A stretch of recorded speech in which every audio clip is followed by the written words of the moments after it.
Hello, welcome to episode 201 of Floating Through Film.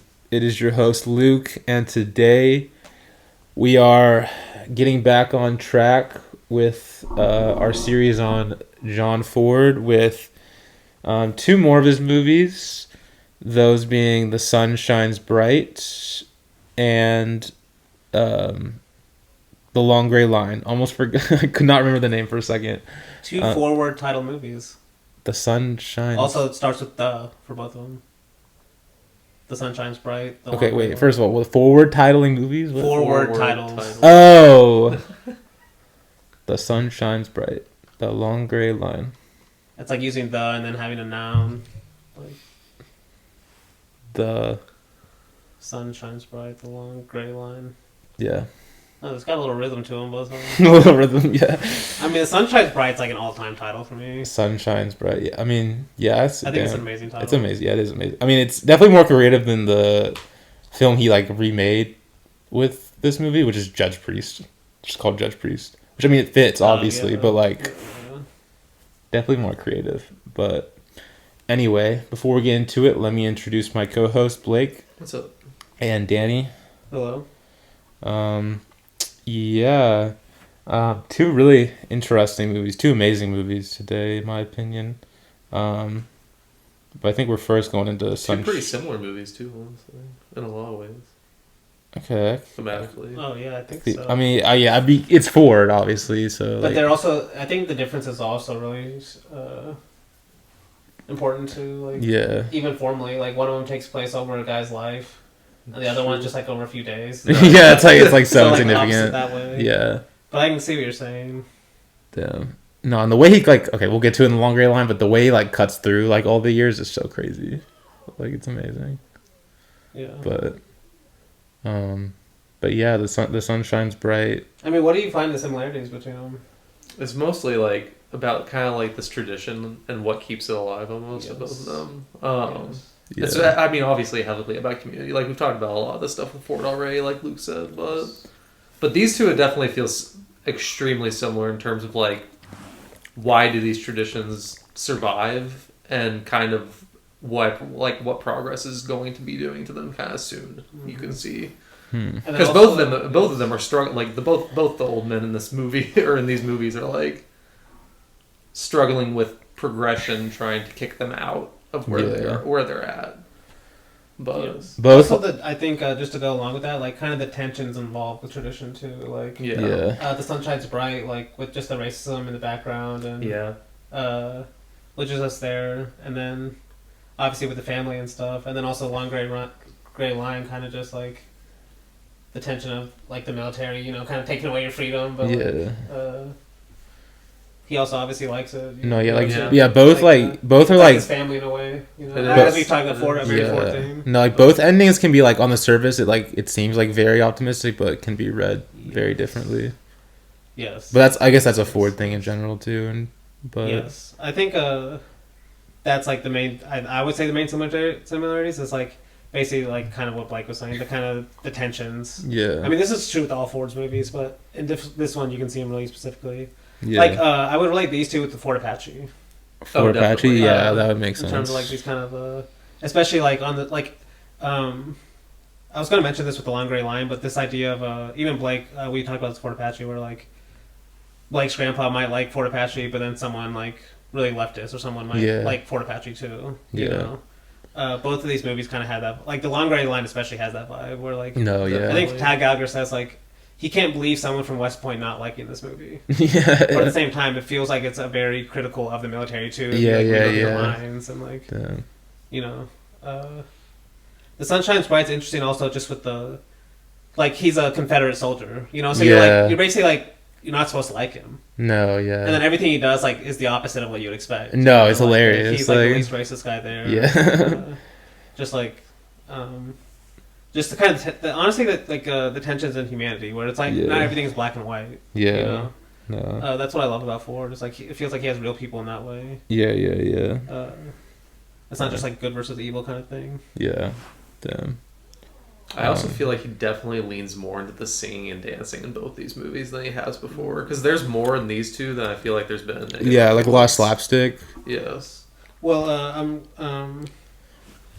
Tag Gallagher points out, he says more than half the movie has music. Which one? The Sunshine's Sounds Bright. right. Okay. Yeah. More than half the movie has music, all but 5 minutes from on-screen sources, which I love too. That means basically almost all of it but 5 minutes is diegetic music. Yeah. So it's happening on the screen as well. Yeah. And there's some really, really great moments with that too. Yes. And he says he even makes that point where there's like basically more than most musicals in terms of how much on-screen music there is. Oh yeah. Honestly. Which is also interesting because you wouldn't think about it like a musical, but you basically couldn't have this movie without the music, you know? Yeah. But yeah, I do. Yeah, I really like the Sunshine Sprite. Nice. No, yeah. Yeah. I guess I'll go ahead and ask you because you said like last week you said it might be like your favorite Ford movie when It's you rewatch definitely it. up. Well, first let me read 2 Ford quotes. Okay. First, I'll read what he said about the Sunshine Sprite. You've probably heard both of these actually. First one quote: "Maybe there's one that I love to look at again and again. That's the Sunshine Sprite. That's really my favorite. Yeah. At Republic, old man, the studio head Herbert, old man Yates didn't know what to do with it. The picture had comedy, drama, pathos, but he didn't understand it. His kind of picture had to have plenty of sex or violence. This one had neither. It was just a good picture. But Yates fooled around with it after I left the studio and almost ruined it." Yeah. So, I mean, Ford says this is his favorite. And this is my favorite Ford quote, too, or one of them, which says, quote, "My most beautiful pictures are not westerns. They're little stories without big stars, about communities of very simple people," unquote. Yeah. I think that's why I love this movie, too. It's just, like Tag Gallagher says, The Sunshine's Bright is a succession of 100 vivid moments. Yeah. Which Damn. I just love it. I mean, Damn. almost all, like a lot of, a Ford at his best feels like that, you know? Yeah. Where it's just like, there's really no plot, but there's just like a bunch of little moments, and that's why you're watching the movie in the first place, you know?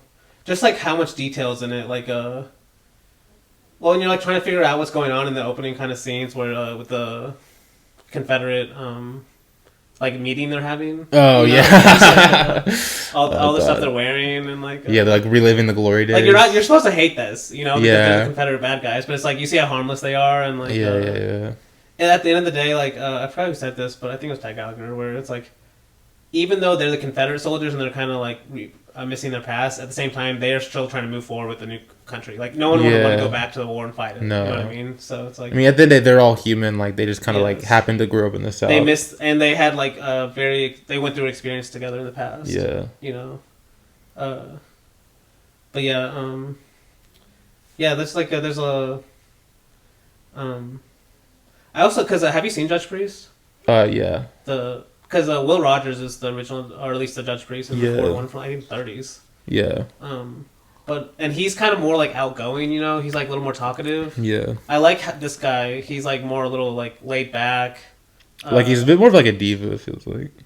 At Diva, points. interesting. Or like sassy, like. Okay. Wait, when? Like I don't know if I see him as. I feel feel like I don't Will know. Rogers he's pretty is. sassy with his opponent. Yeah, In the, and like, in and the when he's like at the. scene, I was the saying Will the Rogers is series. more like that. I guess Okay. Judge Priest maybe as a Okay. character is like that. Yeah. But okay, like he's definitely like that kind of Fordian hero where like even young Mr. Lincoln, we were saying like he's not all the way humble. You know? Yeah, like, He yeah. knows what he kind of knows. Well, he's confident. Yeah, he's confident. Exactly. Actually, Ty Gallagher makes a really good point. He compares Sunshine Bright with this one too, in terms of Sunshine's bright. You mean Young With the Mr. youngest Lincoln? Lincoln. Yeah. No, Sunshine's Bright with Long Gray Line. Oh. The two okay. Fordian heroes. Okay. Because he says the Fordian hero in this one is like way weaker. You know, he's not like a typical Fordian hero. Like Yeah. there's he says basically this is talking about Sunshine's Bride, Just Priest, where it says, quote, "As usual, it is the Fortean hero who mediates community tensions, searching for a middle way between chaos and repression, a way of tolerance. He is celibate, lonely, willing to resort to violence. He reunites a family, then walks away at the end. And Judge Priest, possessed by long experience of higher wisdom, always acts judiciously, if paternalistically." Yeah. So, like, basically that typical hero, a Ford hero, you know, where he's the one mediating. Yeah. But if you think about the Long Gray Line, he's kind of just on the sidelines the whole time. Yeah. It's almost like everything's just happening Yep. as he just watches. You know, he's like just as a coach watches. You know. Damn. Yeah. Like history is going. Yeah. While like West Point stays the same, Yeah, or as yeah, much yeah. as it can. You know. Damn. But yeah, we'll talk about more of the like Long Gray Line. But that's why I feel he still has those classic Ford hero qualities. Yeah. But I don't know. He just seems like a more older kind of just. Slower, I guess I would say it. Yeah. Maybe I'm just thinking about the ending walk too, how long that walk takes, Yeah. stuff like that. Just how he operates. And then one more thing I was going to just point out with what Pat Gallagher says is he calls it, and this goes with what you were saying with all the music. He says this is a movie of parades, veterans parades, funeral parades, victory parades, and he kind of goes on to list all the different parades in the movie, Damn. Yeah. and, like parade/dances. And then he says, cinematically, a parade is an angle, a vector, an image that is simultaneously the dramatic core, form of figure, and primary symbol of Ford's film, Yeah. which I think is interesting. Where it's like the parade is both it like explains the film dramatically, but also formally too. Yeah. Just like why people are attached to tradition in the past in a way, you know. Also, I just think this is a gorgeous movie. You know, to look at. Yeah. It's not like as maybe kind of flashy. flat. Yeah, that's the word I'm looking for. But it's still, I don't know. It's still a very gorgeous movie. Like the last shot, it's amazing. Maybe one of Ford's best shots. Okay. When he's like walking in. Actually, technically, it's the second to last shot, but when he's walking into the house at the very end. Yeah. You know, Yeah. and then Stephen Fetchit is playing the harmonica. Yeah. You know? Damn. But yeah, I love this movie. That's what I was going to talk about. Damn. Yeah. Blake. No, yeah, I liked it a lot also. I'll probably like it more on rewatch. Like, there are definitely like a lot of stereotypes I feel like in this movie. Yeah. Which some of them are a little bit weird to watch whenever you're like actually seeing how Judge Priest acts on the actual screen. Because just like I don't know, some of the especially the black characters are a little bit like they're very very stereotyped, but overall it's obviously a great movie. It's just like you already said, you wouldn't expect this Confederate soldier to basically be the nicest man and the fairest man and the one that actually treats everyone the exact same, compared to how we usually Yeah, and even though the black characters are definitely stereotyped, but he still gives them he gives them a chance to do things that a lot of directors wouldn't give black characters a chance to do. So it's a little it's definitely it's not just purely bad. No, Also, definitely not. Tad Gallagher, he points out how the music too is also difference between basically all the white music is mostly military tunes. Yeah. It's very regimented, you know, even the way they dance and stuff. Even the last scene, the one they're singing as they're all walking by his house, and then all the black characters come in from the opposite direction singing a more soulful song. Yeah. Where he basically says, quote, "The soulfulness of the blacks contrasts to white militancy, politics, lynch mobs, class strife, haughty men and endless marching. They're the people of peace," in the film. Yeah. Which, he's definitely not... I do think the stereotypes are there, but Tad Gallagher also says this, where, he says this talking about Ford's detractors, where he says most people only see the stereotypes, where Ford is trying to play the stereotypes against the individual. Yeah. You know? That's where with, Stephen Fetchit's character, apparently that was, controversial even at the time when he was making this, because he was already out of... Because he's, I think he's also in the original Judge Priest movie. He basically... have you seen the original? I haven't seen the original, so... But either way, he's played characters like that for a long time, and by this time it was even seen out of passion for a lot of people, before it still kept him. And, initially, I could definitely see people, he's like obviously a stereotype, but if you kind of read between the lines, he's always like telling Judge Priest like he's late for stuff. Like he basically has way more intellect than you would just like see on the surface. You know, he knows a lot of what's going on. Oh, definitely. That's why I just don't think he's just like the dumb black character or something like that. You know? No, definitely not. But that's how a lot of people read him. They just see like the kind of like stereotype he's playing on the surface. You know. Yeah. But that could just be a Ford fan, you know, like defending that. They could just be But I see that's why I think Ford is at his best, where he's always trying to play these tensions against each other. You know? Yeah, like, definitely. He's trying to actually at least have some reality of like this is what it would be like at the time. Like there were No, yes, most definitely. like even Judge Priest has his like undertones of racism that we see, even if he doesn't see it. Right, the fact that he even has a kind of like servant character, you know, like he might still think he's like great, but we can still call him at least like looking back now, like there's still racism like everywhere, you know, even the way they treat the black characters and stuff. But it's just like also interesting. He's the one that's also defending, like the mob, like the Confederate the young soldiers, the young black man. from getting lynched. You know. Yeah. Rightfully so too. Yeah. No, yeah, but I did really like it though. Yeah, we can go ahead and get into it. Well, I haven't said really much. Yeah. I thought that you always led with that. I mean, I well, just assumed you did. well, yeah, I didn't do anything, but yeah, but I mean, Dan said a lot of good stuff about it. Like, He did. I mean, obviously, I love this movie. I'm kind of just very partial to like the kind of like small town, like very moments based movies that you kind of mentioned in the Ford quote you mentioned. Because like, I mean, I'm surprised no one's made the comparison yet between this and Stars in My Crown. It's definitely there. Kind of very similar, like small townish movies, like obviously, like So we brought that up with Young Mr. Lincoln too. Remember?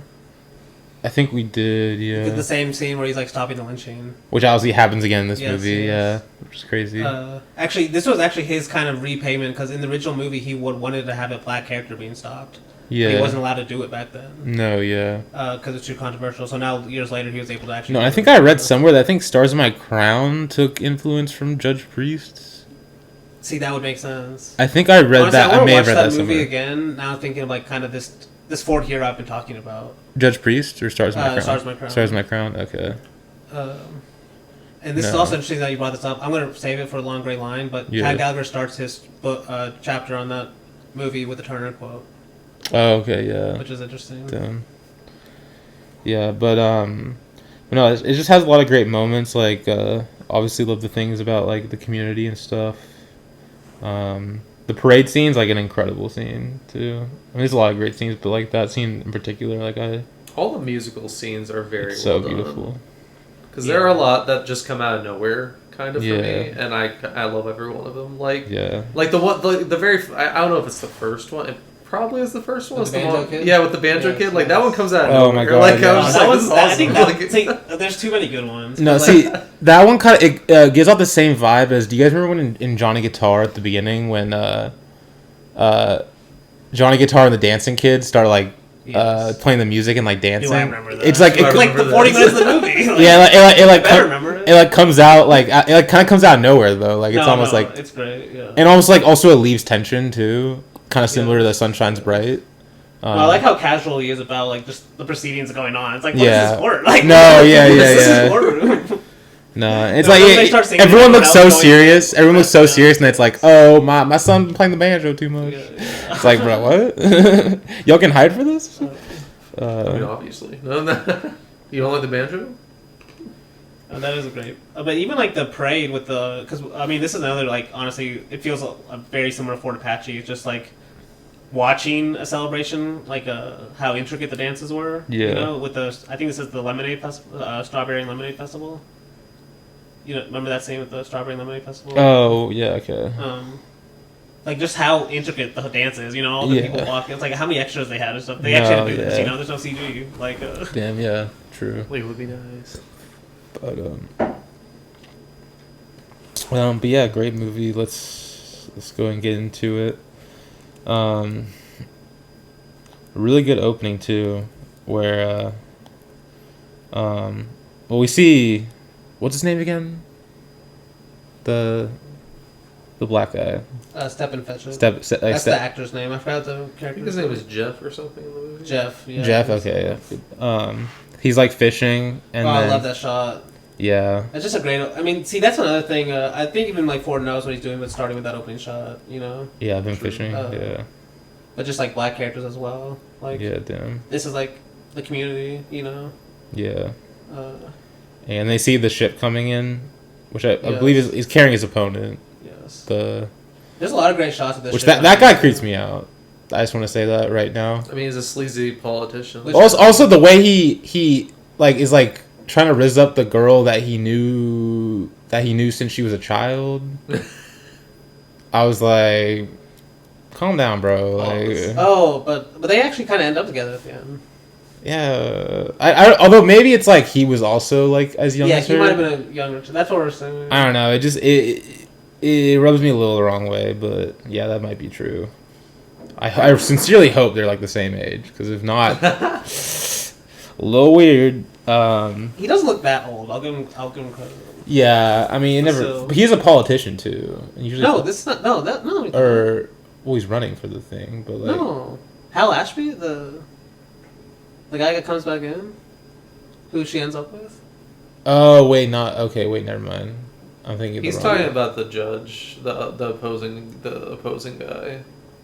No, but you're also talking about the guy that comes in on this opening scene, right? All right, well, wait. Unless you're confusing two different I'm guys. definitely confusing two different guys. Because you're talking about one of the guys is the guy she ends up with, right? Okay. He's yeah. like the the good-looking young guy. guy. Yeah, He's the one that yeah, comes in yeah. at this opening scene. Mr. of course. Ashcraft. Yeah, okay. That's different than the Ashcraft. guy. No, who's yeah, running my against bad, him. my bad. I That's mixed it up. Maydew, I think. Yeah, I mixed them up. Yeah. That's my Maydew. bad. I was like, this guy doesn't seem bad, at least. At least it's still a little creepy. You but- could say like, yeah, the way he says that. Yeah. Anyway. Also, because like later on, she goes like he thinks she's still in school when she's walking to the school, and then he Yeah. realizes she's the teacher. Yeah. Oh, yeah. It's like, damn, lock him up, bro. Oh god. Anyway, but yeah. We see like a scene where Judge Priest wakes up and he has to get his He has to get his heart started. hard start with the drink. Oh yeah. It's hilarious. he's running around his little like the PJs, like the classic like I don't even know what you call those, like the PJ like robe with the little hat. The Classic. Ebenezer Scrooge. Yeah, the Ebenezer Scrooge fit, bro. He putting that shit on. But yeah, and then yeah he runs to like welcome everyone on the boat, and we're just kind of like seeing introduced to like These are a lot of like just introducing to the community shots. Yeah. Too.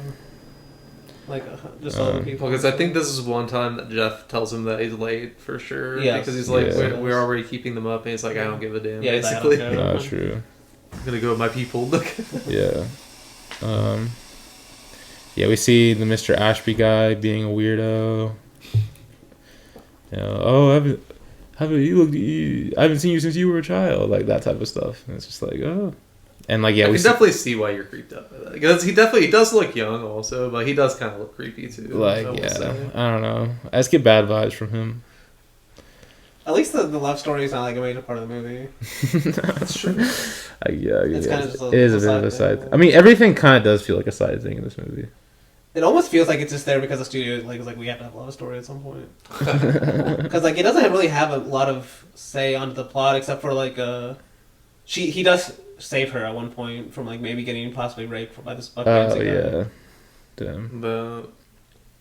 The guy that goes and No, ends up yeah, doing the yeah, crime yeah. later on, he saves her. Yeah. Actually, to be fair, okay, this scene needs to be there. This guy needs to be there for this one scene later on where they have this like whipping Oh whipping That's duel. true.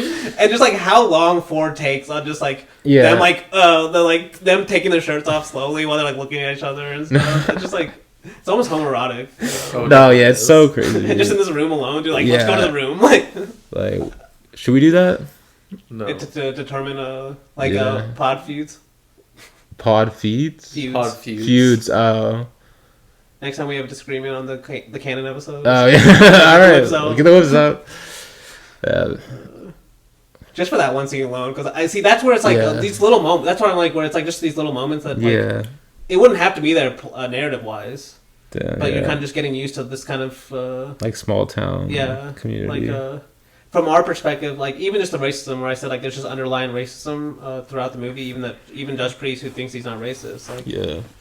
there's still racist moments. Just the stuff he does, from our perspective. Yeah. It's just like we're just watching a totally different world, with how they Definitely. operate. No. It's like we would never be like, okay, well, how do we determine this tool? Is like go get the whips that are in this like the cabinet over here, like Yeah. the whipping, Oh, the whipping, The whipping sticks. yeah, the whipping sticks. And like, even like when Buck Ramsey's looking at him, he's like, I don't even know how he's determining which one he wants or not. No, he's like, yeah. I don't want this one. Like, It's like a they all look the same. It's like a tennis player, like yeah, like exactly. at the balls. Yeah. It's like he's been here before. Both of them. Yeah. Yeah, but we see like him going into the court, whereas we kind of mentioned earlier, like fucking like these lawyers look so professional, and it's just like the only case there. It's like the dad who wants like his banjo playing son to get a job, and like you think Judge Priest First of all, it's like, why is this Brimbacho court? Like, yeah, it's like so random. Also, but then we also get the hint where he's also willing to defend the kind of the woman that owns the brothel. Yeah. She's the other person in the yeah. Okay, too. yeah, she's there too. Yeah. Yeah.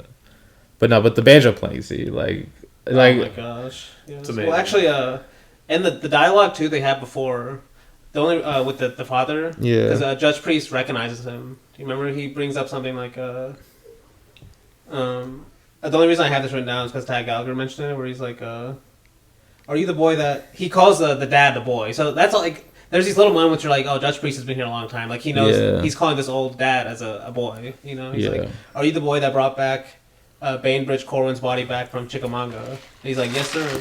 And you remember, I brought him back with these two arms. And then he's like, don't you remember? He's like, I do. And they both kind of just like have this like moment of nostalgia, Yeah. First of all, kind of just like giving you this kind of, he's been here a long time. Yeah. Like, you kind of trust him just from that, in a way. Definitely. But then also, Tad Gallagher brings up there's also a very similar dialogue between two characters in Autumn Afternoon. Okay. Which I was like, damn, I need to go back and watch that. Yeah, I need to go back and watch it. Interesting. For sure. Because he even talks about this scene in terms of like how he frames both characters, where he says, basically Judge Priest is the star, but his subjectivity doesn't dominate the scene. And he says Ford remains the narrator, because he talks about the way he shoots both these characters, where they're basically kind of shot from the same perspective. Where he's like shot reversing, shot of both of them talking. Yeah. Where it's like not necessarily supposed to be like you're watching from Judge Priest's perspective. You're kind of you're more like a basically Ford's perspective. He's saying as narrator, which I thought was also interesting. Just that scene too. But also it's interesting because the first song the banjo boy plays basically like apparently is like a Yankee song or whatever. Yeah. And then Jeff like gets him to like stop and play a different one, which is like a Confederate tune. And then like that's when we get like it's crazy how long it goes for, like because it initially starts with him just playing it and they're all like kind of like happy about it, and then like it's like a cut to people like hearing it, and then you like the cut to like it like he like cuts back to it, and all of a sudden you see Judge Priest playing the trumpet, and it's like so funny. Like, it's so amazing. I love it. And that shot, too. Like, the kind of wider shot with everyone. Yeah. No, it's a great shot, too. No, yeah. Cause yeah, you hear, he's just playing the banjo by himself, and it cuts to, like, different people throughout the town hearing it. Yes. And being, like, getting nostalgic, and then it cuts back, and it's just, like, Judge Priest back going, like, it's, like, and, so like, good. just, like, dancing in the middle of the room. No, yeah. Oh, my God. So good. And like they like there's like multiple like Confederate veterans like running in the room and is like cheering and stuff, and then he like sees the commotion. He's like, okay, whatever. We gotta get word in here. Like, and then makes them go get a job pretty much. Was it like picking like wheat or something, or like wheat? Tobacco field. Tobacco or something. Yeah, something picking, but he's like, make sure just don't do the job so I will hurt your fingers, kind of thing. Yeah. It's like he sees the talent in him. Like, there's also little things to the plot too. It's like, this is him going on this walk is what gets him blamed later in the movie. Yeah, true. Which is also interesting. Yeah. You know, because Judge Priest would also know that. You know, where he's like, I'm the one who sent him there. You know, and then he gets blamed for something he obviously didn't do. Yeah. And then we see the other lady in the court, Mrs. Cramp, get seated, and then I think it just cuts to like He goes and visits the general. yeah. Who are kind of a lot of his like stuff is just implied throughout the movie too. Yeah. It's crazy, like, and it's like the Confederate meeting too. Yeah. No, it's great. Like the little hat he's wearing during the meeting too. Like the little like it's like the black hat with the little like feather thing in the back is so funny. Also, Francis Ford is so funny when he comes in late. You know? Oh yeah, like he doesn't talk too. He's like a silent movie character because like. No. He's like, oh, is that your son? He's like, yeah. And he's like, just like, oh yeah, he's so little. Like back when you saw him too. No, yeah.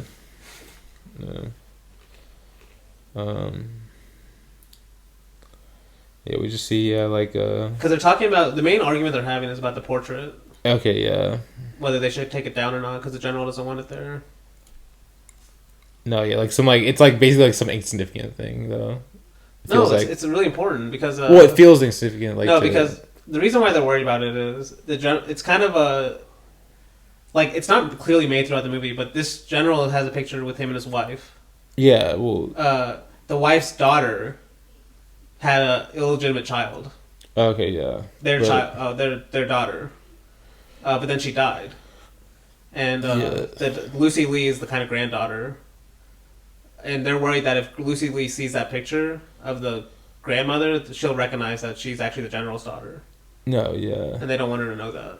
That's kind of basically the major plot point of her. No, yeah. Well, I was saying it's just like it's the fact they're arguing over a picture is just like kind of like. Well, they're kind of arguing whether like the general because general. No, yeah, but from looking into this at first. Yeah, but like yeah, I see what you're saying. Because it's like the way they're doing it is kind of like why are they doing it? But like it's more about because they want the general to come. And the general like doesn't just that's why that's actually why Judge Priest goes there initially because he's trying to get them to get the general to come to this meeting. Yeah.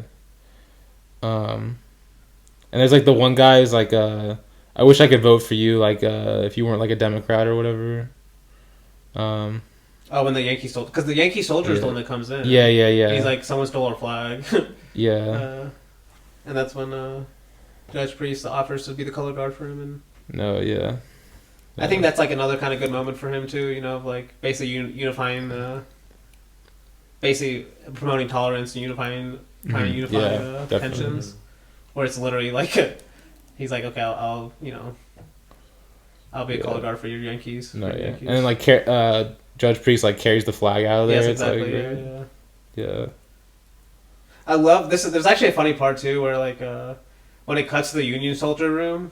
Yeah. There's so much smoke in there. No, yeah. There's just a lot more people too. There's a lot more people too, but it's like it's crazy how heavy smoke filled the room is. Yeah. Too. Yeah, it's great. It's amazing. He has this a lot in the movie where he's just like, no politics here, guys. Just like Well, this one's funny because he immediately starts politicking. Yeah. He's like no politics, and then he just starts hating on the candidate the whole time. Yeah. No, yeah. That's great. He's like, what's he handing out to? He's like handing out like, something to do with his campaign. Like really small.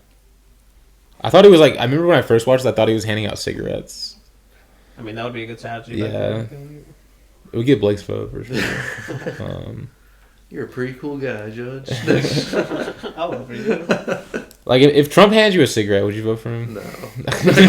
Maybe not everyone. But and then we see. Oh yeah, we see another scene with the guy and the girl. Yeah, Lucy Lee. Yeah. Basically, like you could say, setting a trap for him. Cause she's just like sitting out there. Yeah. And then he runs out there, and she's like, my buckle or something wasn't working. It's like for a carriage or something. Yeah, she's like literally watching the whole time. Like yeah. But then she leaves, and that's when she gets kind of attacked by Buck Rams. That's when this whole scene happens with the whipping, the duel, the whipping sticks. Yeah. The homoerotic. Yes. Stand. See, that's what, and I put this in my notes too. But it's just like, I love these kind of little moments throughout the movie where it's like it doesn't try to explain to us everything. You know. Yeah. It's like this is kind of how this world operated. Like. No. Yeah. At least this is a certain way. You could say. an old way of doing things too. Because he even comes in later. It's like and Judge Priest is even mad at I think what's his name in the movie, Ashby, I think. Yeah, Ashby. He's like mad at Ashby. He's like, don't you believe in the rule of law? Yeah. Something like that. Damn. Then we see like we have a quick like interlude shot of like the mother, like at the dock. Yeah. It's like dark. It's like a ghostly type shot too, which I really like. And then we see and then she's like walking through town. Like kind of like drunk, it feels like. It seems and like. she says like, someone's like, "Do you need any help or something?" She's like, "No, I've been here before." Yeah. And then she collapses like right in front. We of see her. like Lucilia looking at it too while happening, and like rolling up the window. But then Ashby carries her inside. And, they're giving her stuff to drink. He takes her to the doctor's office. Yeah, and she's that's like, that's Lucy Liu's adopted father. So it's like basically the wrong place to take her technically, because like they're trying to keep this a secret from her too. That's like one of the tension points of the movie. Yeah. Trying to hide the past from her. But but you can't hide it for too long. Yeah. I mean, she says that before I die, I want to see my baby, and that's when she walks to the doorway, and she's like, happy with that. Damn, yeah. But it's still not clear if like Lucy Liu actually knows. Yeah. And then we see Judge Priest sitting on his like chair, and then he and then I think the guy with the beard, I forgot what's his name. He's like a very memorable face too. The old guy? Yeah, like the old guy. Yeah. And like which guy? There's a bunch of old, like all of his like cabinets. This guy, he looks like Amish. Okay, yeah, he's in Wagon Master, I think. I think he's so. He's like the Mormon that's always looking at Ward Bond. Like yeah. No, and he's like briefing Judge Priest on like what happened. My favorite of these like old guys is like I think he's a barber or something. The one who's like he's like, I don't think he actually works in the politics with them, but he's always around them. Okay. I'll show you later. Okay, yeah. He's like the more happier one. Okay, yeah. But then we get the kind of like... she's basically getting like told about it. Or like she's basically... Yeah, this is the great scene where... with the painting? Oh, yeah. The painting, yes. Oh, yeah. This is where the reveal happens. Because this is why they're trying to hide this painting. That's why it's so important, Damn, yeah. Also, like, her eyes are so striking in this scene, too. Yes. Like... also, Tad Gallagher points this out, because even the way he cuts this, it's even really unusual for Ford, where he, like, cuts so... basically these 180 cross cuts. Yeah. And he points out the only other time we kind of really see it from Ford is in... I pointed out both times is in My Darling Clementine and Wagon Master, when we see the villains for the first time. Yeah. And he's like cross-cutting them with the hero and kind of the faces. He uses basically that same kind of technique where he's cross-cutting back and forth between the painting and her face. Yeah. And he says, quote, "Here Lucy Lee confronts the truth, herself, significantly, and this is the point of the 180 degrees. She not only looks at the portrait looks at her." Basically, kind of this idea of like basically like shooting them the exact same way to where like the painting almost comes alive, like also looking at her. Yeah. It's like a really great moment. It kind of also reminds me of there's like a similar shot in like the music room. Where, I see that. Yeah. He's like looking at the portrait. Yeah. Of his like ancestors. The leopard has a similar scene at the end, where like he kind of looks at a painting and sort of sees himself. I was thinking about this too recently, like where movies I have, because is it Vaswava where there's like a painting? Yeah, like remember the actress looks like the painting on the wall in like the play. Remember that like huge painting and like the kind of set. Okay, yeah. And they're always like talking about that kind of actress, how she looks like that. No, yeah. Damn. That's crazy. Shit. No, but this is a great one too. Yeah. And then I think is this when this is when Judge Priest basically gets, it's like right after this he finds out about like them arresting the boy. Yes. For like Yep. for like raping the girl. Or Yeah, whatever. he's just like brought in handcuffs. Yeah. Basically, the guy that brings him probably maybe saved his life too. You know. Okay. Yeah. True. Damn. I forgot who brings him. Yeah. But basically, like right away, Judge Priest is like, this is to me, this is an example of Tad Geiger talks about how Ford's heroes usually prefer character over facts, you know, because Yeah. facts can lie.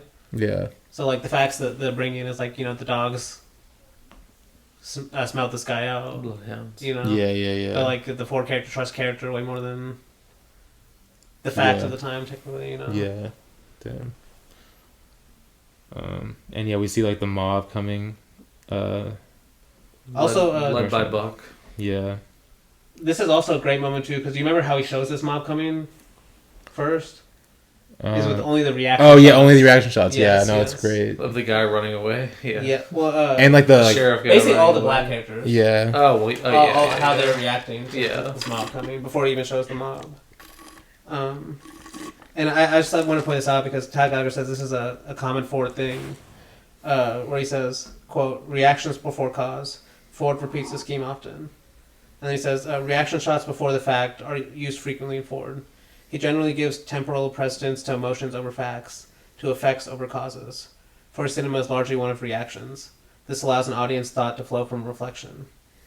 And then he points out this scene as the example, which I thought was a really good point, because, like, to me, that's what a lot of cinema is, like, I don't know if you've heard this before, but what we find funny a lot of times is not necessarily the joke, but is the reaction to the joke, especially in film. Yeah. No. Where, like, if there's a joke that happens, and then if you watch a lot of characters laugh right after, we might find the joke way more funny than if we just heard the joke. Or even the opposite. This is true even in reality, too, by the Yeah. way, not just on film. Even the opposite's you know? true too. If like no one laughs at something, it can be perceived as like funnier. That's also true. The Yeah, opposite. just it depends Talking on about those. that. Yes, Style. that's another kind of extreme reaction, Yeah. you know, in a way.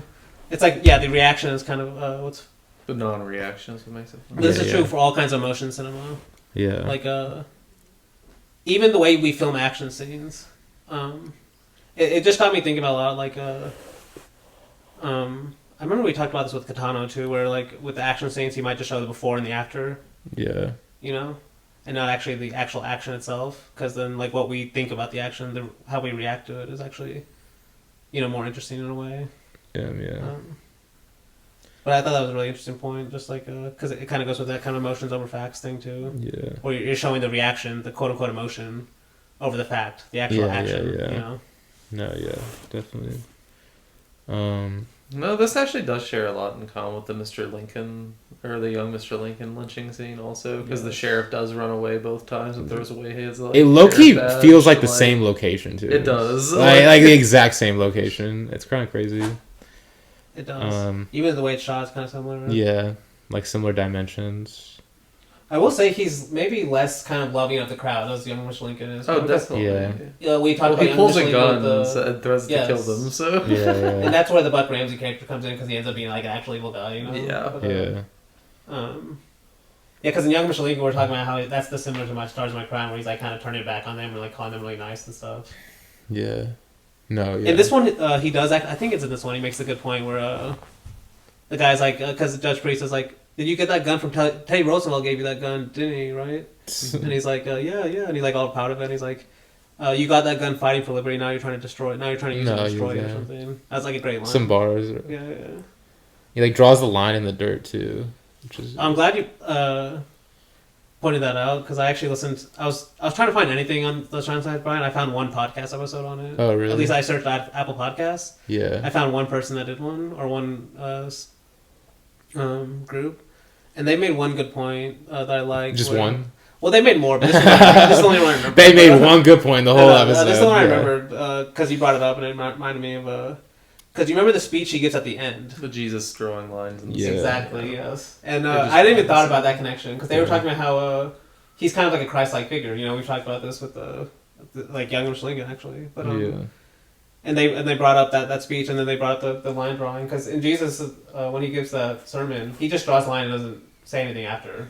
Like he doesn't explain why he draws the line, and it's like kind of ties it back to this one too. I thought that was interesting. True.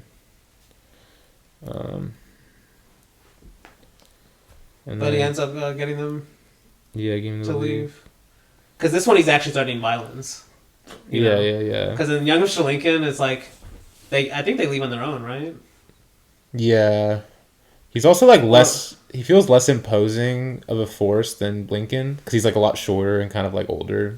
And this one he's starting to kill someone. That's why they end up leaving. It is violence at the end of the day. He has to. He's less imposing, but he's also got more respect like way more respect than Lincoln did.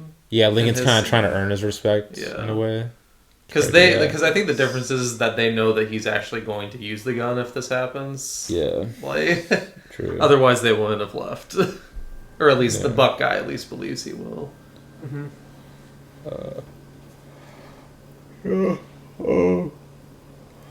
And then, I think we see like some more scenes of like Judge Priest talking to people, like on his porch, and then like with the woman. I think. Just when she comes and tells him about everything that happened. Yeah. With the Lucy Lee's mom. Yeah, the prostitute. Yeah. Um, I love how they basically. I think it's because of the rules at the time, but they basically couldn't mention it out loud that she was a prostitute or like it's all. No, yeah, they guess they do kind of like dodge around. Yeah, all of it's implied, which I kind of like too because it's like everyone there would already know that, you know. Yeah. It's like gossip. Yeah. And then we see like the ball. Of course, it's a John Ford movie, so there has to be some sort of like ball of some kind. Obviously. Yes. But it's like all this like fancy ball, and then like all like the trap hunters come in like midway through with their rifles and their like hats and stuff. No, all the different. Yeah, it's like everyone. All the different types of people. Yeah. You know? I love this like old lady. She's the one in Grapes of Wrath. Actually, she's the main actress in Grapes of Wrath. But I forgot her name. But anyway, every girl that walks up to her, she's like, "You're the prettiest woman in the ball." And then the next one comes up, she's like, "You're the prettiest woman." No, it reminds me of the scene from Eyes Wide Shut at the beginning where, Ziegler tells Nicole Kidman like, "Oh wow, you might be the most stunning woman in here," and then Nicole Kidman's like, "Oh, I bet he says that to like every woman here," and then his Ziegler's wife is like, "Sure he does," or something like that. Like, yes he does. Like something. I butchered the fuck out of that, but like it's something similar to that. Same idea. Yeah, same idea. No, but I just love it because she's literally doing it like, I'm like, can they not hear? Like, yeah. But it's so funny. Oh damn. But then Lucy Lee ends up showing up. Yeah. Dancing's very hypnotic. No, actually, one of my favorite shots in this movie is like, because we see all of them celebrating, and then it cuts to the four guys outside just drinking. Yeah. They like want alcohol too. They're just like disappointing lemonade. Oh man, I love that. That's so beautiful. Yeah. Oh, they're framed so perfect. This one, like, it's like very simple. Like it's not in your face, kind of like where some of the other Ford's movies are a little more. How should I say, stylized, I guess. Yeah. But the shot is still very like it's perfectly framed. Like all four of them are kind of in a row. Definitely. Lined up. No. I love the little dance that one guy does where it's like he's like. That's the guy I'm talking about. Okay. Or wait, which? Where he's like doing a little dance with the glass in his hand. He's at the window. Yeah. Is that after they see Lucy Lee dancing? I think so. That's like one of my favorite shots too. Yeah. Because they're happy that Lucy Lee finally showed up. Yeah. She didn't show up to the dance initially, and they're all disappointed for her basically. Yeah. And so when she finally shows up, they all like watch from the window. There's that great shot of all of them like smiling. Yeah. And they're watching her dance from the window. Yeah. Damn. And then I think that's the guy you're talking about. He's just starts dancing after her. It's so good. I love it. Because like that's when they see Francis Ford and his son on the other side of the pavilion, I guess. Okay, yeah. And they're like, oh, he has alcohol. They all like run to him. Oh god, so good. Yeah, and then we see Ashby and her. She's like, I pretend I was having a good time. Like I said, this scene happens so fast for how much action happens in it. Because this is when like Buck Ramsey's like we found the real guy. Yeah. Oh no, what was it? The girl. She woke up. Yes. And said who actually did it. Yeah. Damn. Like they could just wait for that to happen in the first place. Like damn. No, they're filled with thank God y'all motherfuckers didn't. Actually, we talked about this earlier, but we skipped it earlier. But when he like starts like calling out dumb bloodhounds are. Yeah. I thought that was so funny because I never heard Yeah. that before. I was like, are bloodhounds known as really stupid dogs or something? Like, because he's like, I would never trust a bloodhound. Yeah, I don't know much about bloodhounds. That's the, I didn't know if that was an actual thing or not, but that's kind of funny. Damn. He's like, it's not a smart dog. Like, you wouldn't trust. He's like, you don't want to trust around your cattle or something. Who named them bloodhounds? Well, they're. Like, I don't know who named them that, but they're named that because they're supposed to be good at tracking. So. Oh, that really? makes sense. Yeah. See, then why does he call them like they're the dog? Like, I would never trust them. That's why I was like, is that a known thing, or is like because everyone kind of just accepts it too. It's not like anyone's like, no, they're actually good tracking. Dogs. Never trust a bloodhound. Let me look that up and see. Yeah, it's What the yeah, hell that means. you would think they would be good. They weren't they also Primarily referring to the breed's extreme independence and intense scent-driven nature rather than inherent aggression. While affectionate, they are known to be difficult to train, prone to ignoring commands, and likely to run off to follow a scent. You would think it'd be good at Well, I mean, maybe like I don't. I actually have no idea. I'm not gonna lie. I was gonna like make an argument for it, and I was like, actually, I don't know. Anyway, And I mean, Luke, you did say something like, "Thank God you guys didn't," basically. And I do Yeah. think that's where at least the most emotional scene for me comes into play for the movie is towards the end. Whenever it also plays in the Jesus metaphor too, yeah, because it's like whenever he wins and everything, they're having that last parade, and then they all walk by with the sign saying, "He saved us from ourselves." Yeah. Yeah. And I'm like, because he did. I mean, that's what he Yeah. did. Like, Yes. but, yeah, Yes. Yeah. 100%. Because that's where I think like the criticism of the community really comes into play. Where like you could see like a lot of the community would be really kind of bad without someone like this. You know, this community Yeah. kind of needs this in a way. So that's where it becomes Yeah. a little critical of the community as well. no, yeah, but yeah, this parade scene is like literally like maybe my favorite scene in the movie because it's like so long too, like it takes a while, and yeah, like Judge Priest is like walking by himself in the parade, and then like everyone kind of like with the casket. And like everyone just like follows. I mean, well, first like it starts this opening scene with the loud kind of campaign. Yeah. Like Maydu's like celebrating with a bunch of people around him. Yeah. And then, actually, this is the important part of when that brothel owner comes to his house earlier when they have that conversation, because this is where Judge Priest. That's when he realizes like this might cost me the election, because she's like, I promised her that she would have a funeral Yeah. and that she would have a speech at a church. And I just promised her she would get that no matter what. And the Judge Priest is like, okay, fine, I'll do it. Because he's like, he knows no one else will do it. But basically, he takes that job, basically realizing, knowing that might sink his campaign, you know, if he does Yeah. this. Damn, yeah. And so that's when that's why this scene becomes so special. Because, like, you see the campaign guy, the other guy, the opponent, basically, you know, he's like doing the normal campaign stuff. It's really loud. yeah. And then all of a sudden, it just cuts to, like, this is why I love this scene so much. Because, like, this movie's been so musical, as we said. Yeah. But this scene is quiet. Yeah, it's very For quiet. the whole time. Like, it just stands so... Like, normally you would think the dramatic moment in the movie would have the most music. Yeah, you know? yeah. And it's, like, the exact opposite. He lets it just play out almost, like, dead silent. Yeah, and it just the parade transforms into a funeral. Yes. Which I guess both these movies... Did we even mention that both these movies have very memorable parade scenes? Yeah, we'll talk about that one later. Yeah. Too. Yeah, that's true. Actually, yeah, because I said this. We He calls this endings. movie a movie parades. Yeah. But then in his long gray line review, he's like talking about all the parades in that one. Yeah. This one's also a movie. Parade. No, yeah. Damn. But... Especially with the idea of like kind of a. This is like kind of the tradition that can. You get wrapped up in it, you know, like how you get wrapped up in a parade or something. Yeah. Damn. But this is also definitely a moment of just like the community kind of like coming together too, because it's Yes. like Yes. obviously there are people like those old women start laughing at them as they're walking by, but then that's what kind of makes the Yankee general kind of like stand up and go join the procession as well, like Yeah. showing his support. No, yeah, definitely. I also love how you describe the characters too, because Tad Gallagher points this out. I've talked about Ford's vignette characterization method, you know, before. I think it was a couple of episodes ago. Yeah. But he says, quote, equally the procession is a culmination of Ford's vignette methods. The whole of A Sunshine's Bride resembles a riverboat melodrama, in which each scene is a skit, every shot a turn, every character a cameo. And the procession is a procession of cameos. And then he points out all the different characters, basically. How you basically kind of know their person, you just know who they are, you know, Yeah. from the brief time.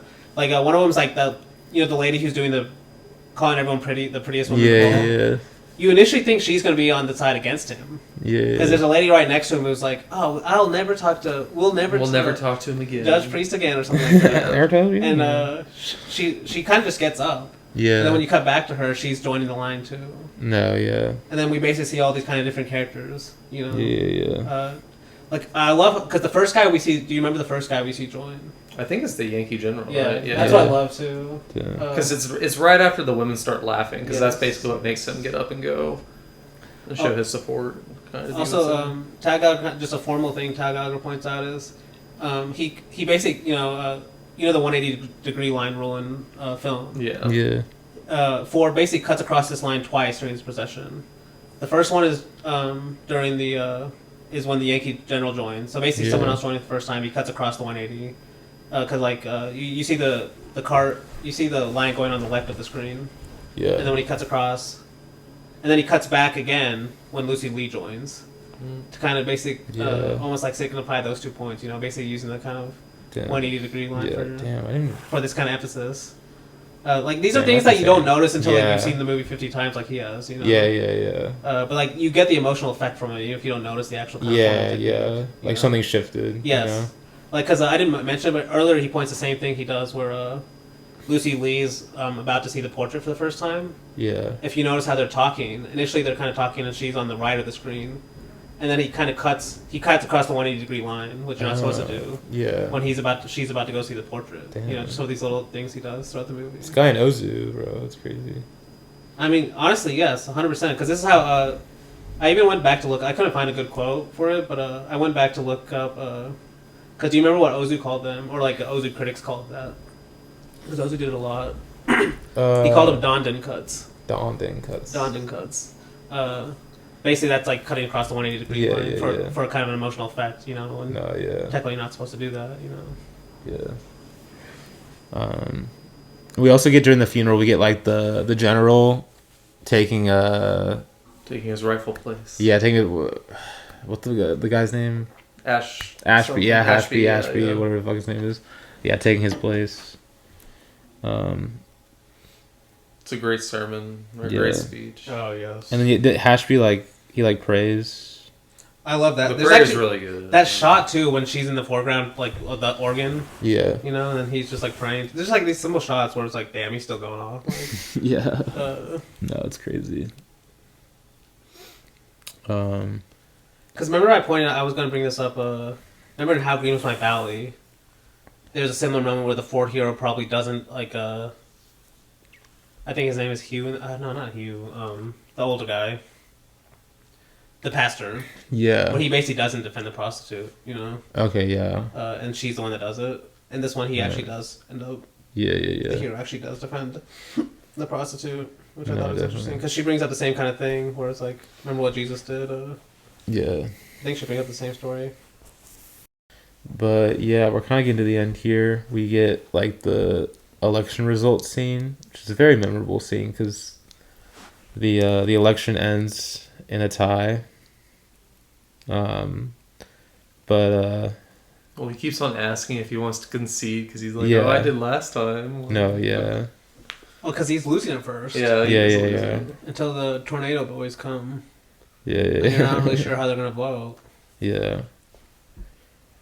But then literally just stopped them from lynching someone like the day before. Yeah. But yeah. And then basically, he casts his own vote. Another thing that Jeff has to remind, he's like, "You haven't even voted for us yet, sir." Yeah, dude. It's like, I completely forgot. Yeah. But then he wins the election and then watches the parade go by and like cries. It's an interesting scene. Definitely a beautiful scene. We've already talked about it a few times, I think. So. There's another parade in the movie. And they're singing like the song that's like, "Oh, the sun shines bright." That's like the black choir. That's the black yeah. After, it's like this, like the kind of more military tune that the white people are singing, and they come in more like quieter. And then he just starts Yeah. walking away, right? Yeah, that's when he walks into this house. It's like it's weird how he frames it. It's like through multiple doorways Yeah. too. Yes, It's there's so so good. many. Another one of those Actually, it shots. reminds me of remember when Marty's wife dies at the end of. Oh, okay, And yeah, how she's framed through all these little doorways. yeah. She's at the very end, and you just see her arm fall. Um,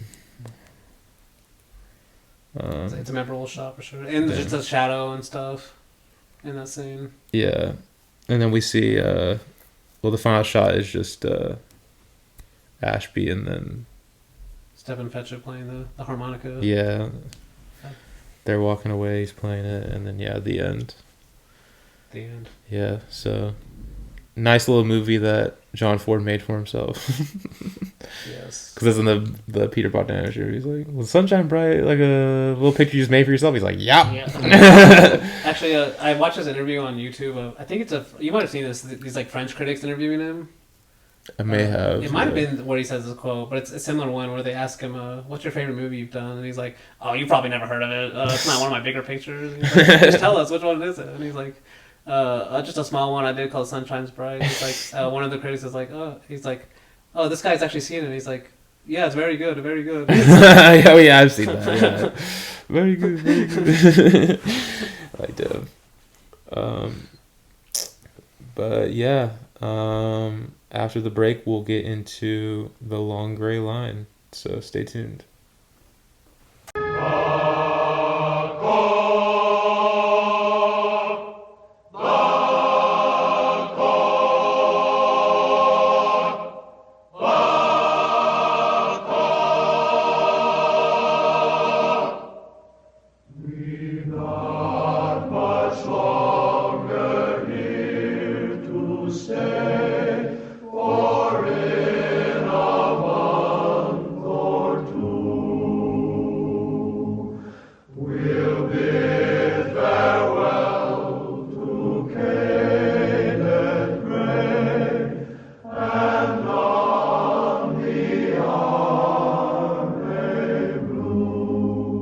And we're back to talk about John Ford's 1955 film, The Long Gray Line. Really interesting movie here. To me, an amazing movie. Honestly, okay, it's tough to say like where this falls because like I feel like obviously like all these movies are 5-star movies for me, but like Dude. I can make the argument this is towards the top for me. But again, I can say that with all the movies. But this movie especially, it's like, God, this movie is fantastic. Like, some of the stuff he's doing, like with like some of the ideas like he's played with before with like the institution and like kind of like how they kind of control us in a way, and how they've like in their role in like in America in general, like kind of like how like. It's just really interesting seeing like him being confined to this institution and like them it's like they've given him some like you could say maybe like freedoms or just like opportunities that he wouldn't have without it, but also entrapped him at the same time. Those ideas are very interesting to me. And then just like the like wide range of time this movie encapsulates in its runtime. Like the second half of movies where it's like it feels like it's like time is going by like so fast, like you're jumping forward like decades. It's like so insane to me. And yeah, like this movie also like looks beautiful too, for how like I mean, you're mostly confined to like pretty much the whole time to West Point. And it's like he's still finding like ways to like have these like amazing shots because he's fucking John Ford. Also pretty funny movie too. Yeah, he's obviously balancing like the drama and the comedy really well. Yeah, like I think Tad Gallagher has the quote where he's like, "This film is about like the, so it's like the glorification of life and the illumination of death." About this movie, kind of like showing like, bring up like the two sides, the tension you could say in this movie. Yeah, this movie's just like it's a fascinating movie. Pretty complex too when you get into it, I would say for sure as well. But But yeah, like I mean, I know this is both of y'all's first time watches, so I'll start with you, Blake. What are your immediate thoughts on it? No, yeah, I honestly kind of loved it. Kind of loved it. Marty. Kind of loved it. I love Marty so much. So every time we say Marty, by the way, my mind immediately jumps to Marty Mauser and like Marty Supreme.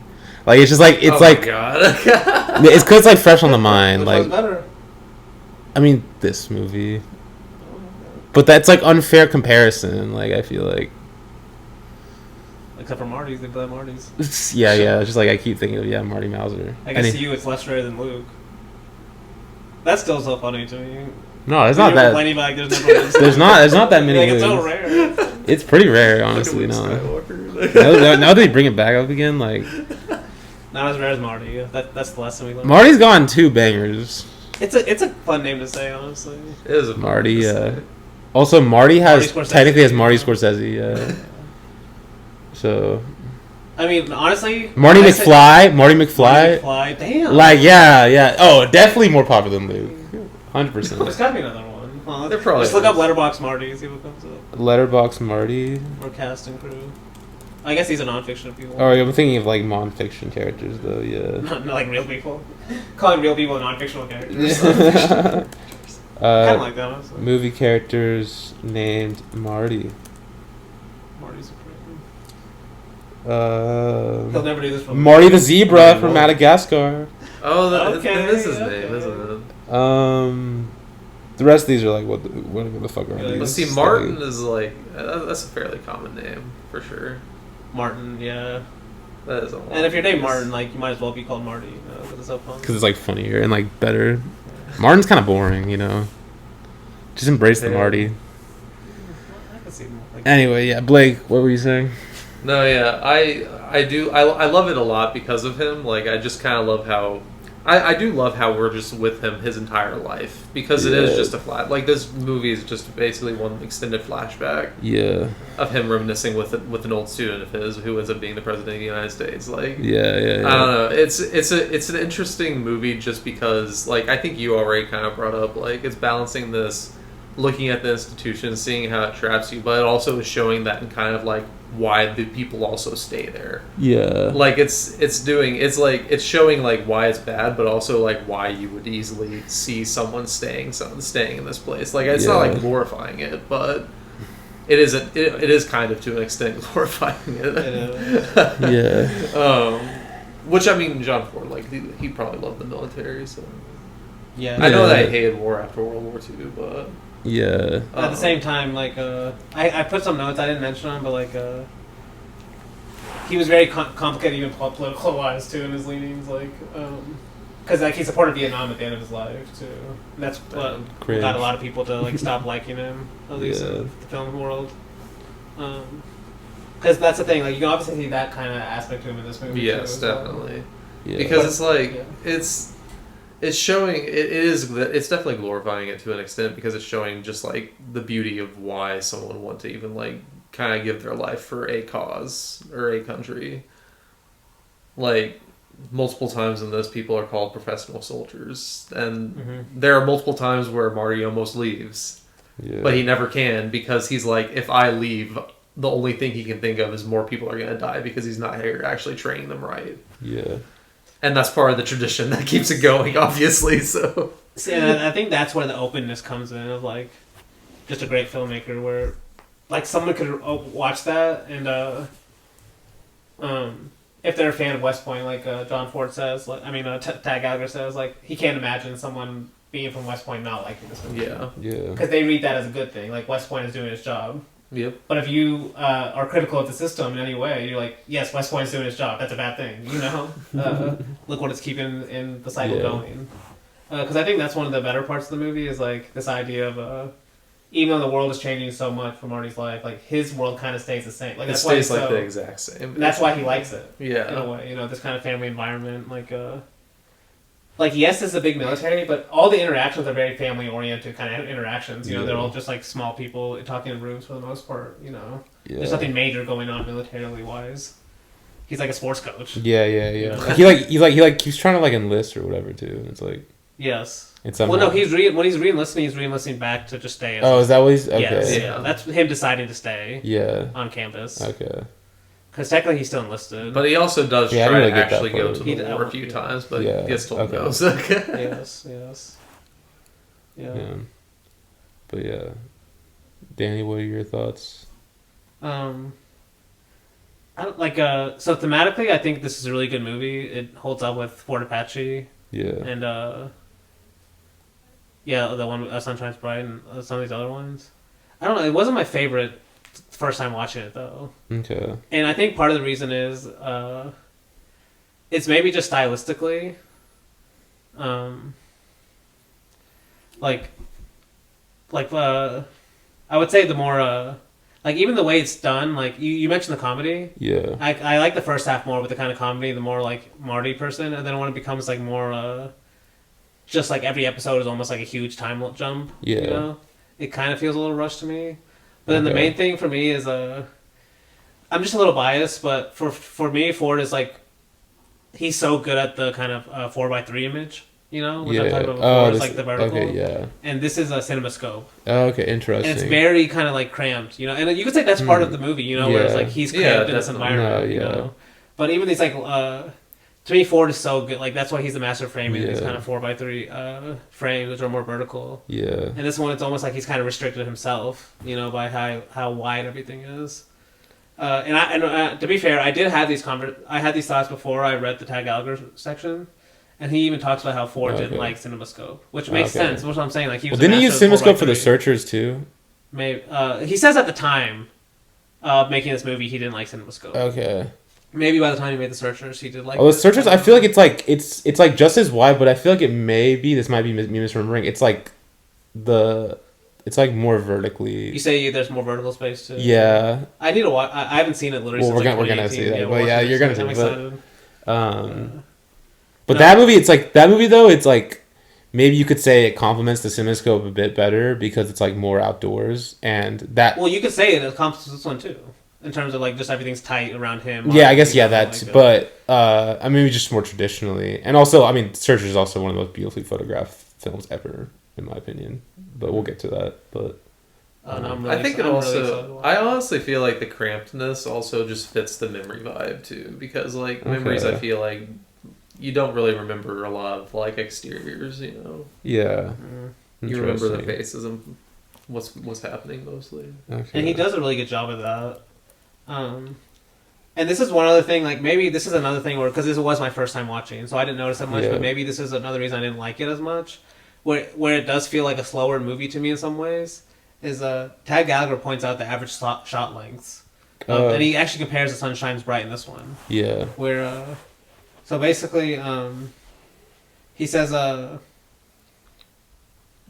average shot length in this movie is 15 seconds. Yeah. And he actually says that's kind of that's even on the low end because there's actually some sequences that have some fast shots Yeah. one after another, but overall it's probably even more than 15 seconds for most of the scenes. Yeah. You know? But he says The Sun Shines Bright is almost half that, 8 seconds. Oh, interesting. And So you think Ford's more suited for like the shorter ones? basically Or cutting, more cutting. Okay, more cutting. And Okay. because this is what he says. He says Ford without cutting is Ford lacking.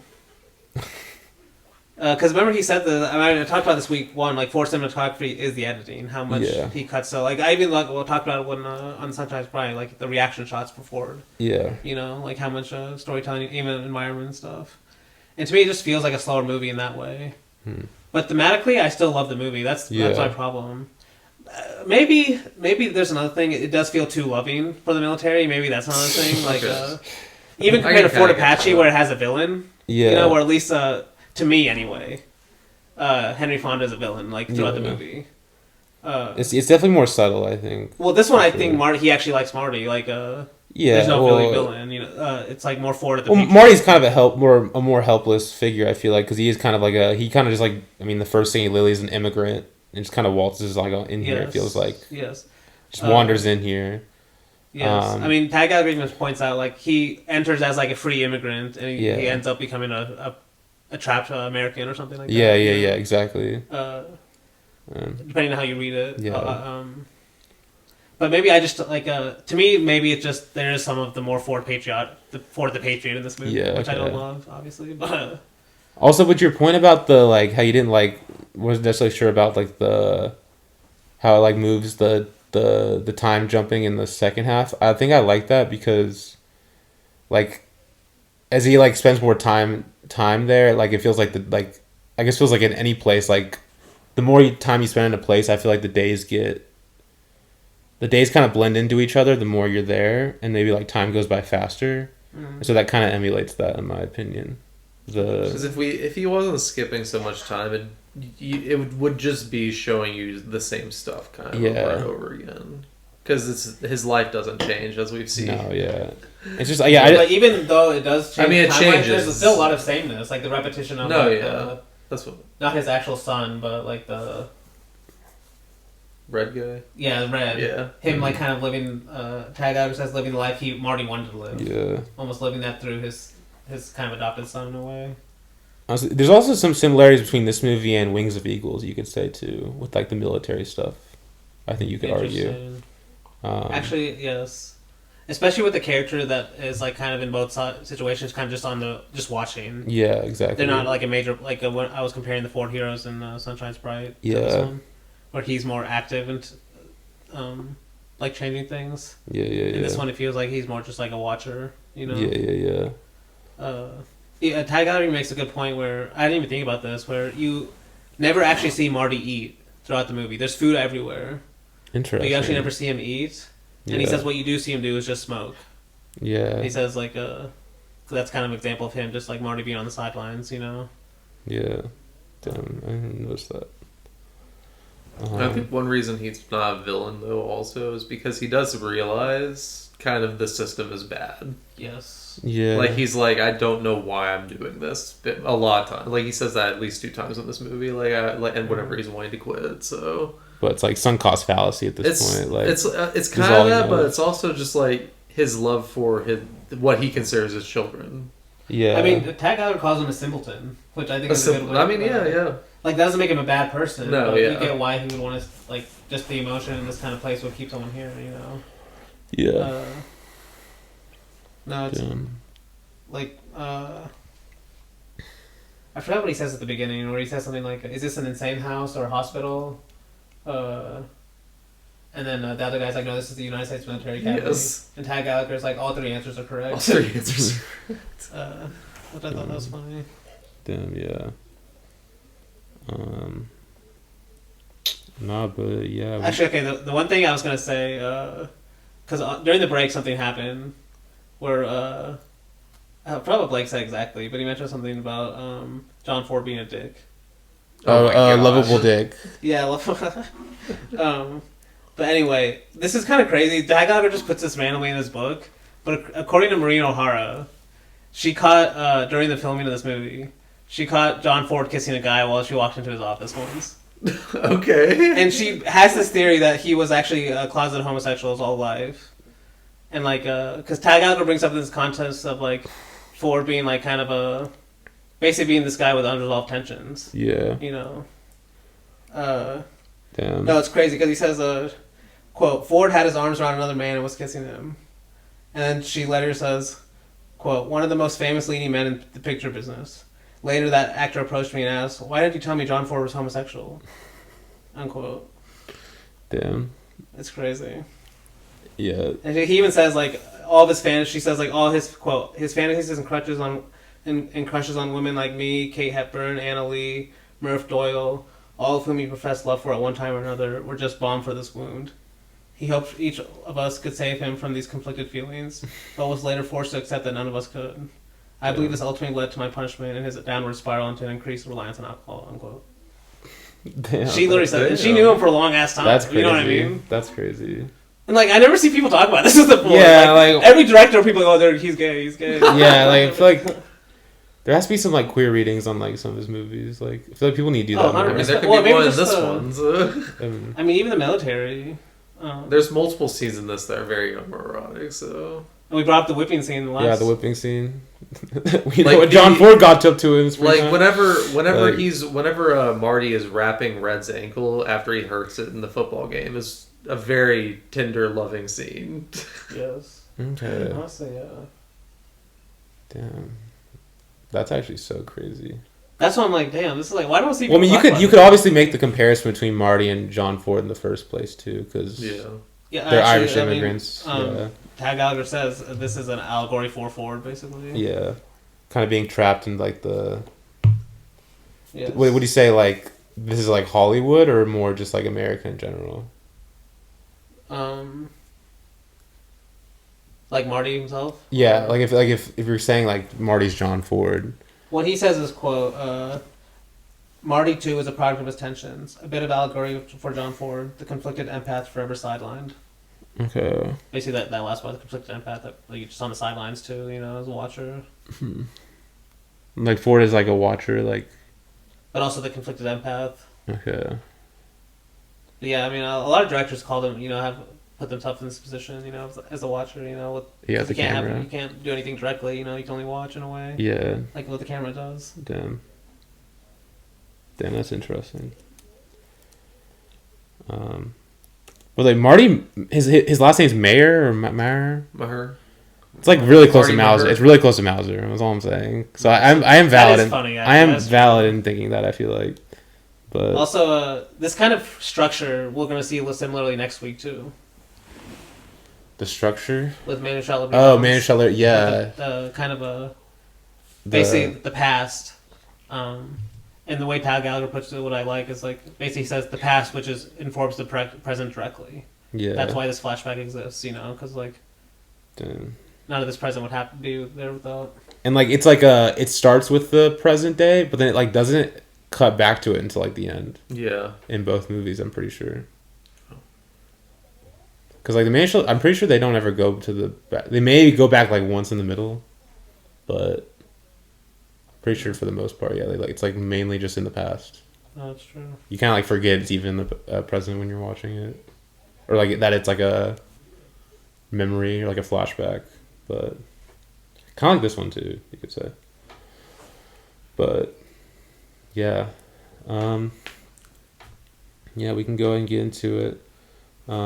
The movie starts with old man Marty meeting the president, as we kind of mentioned, his like former student or whatever. He's like complaining that like they're making him like trying to get him to retire or whatever. Force him to retire. Yeah.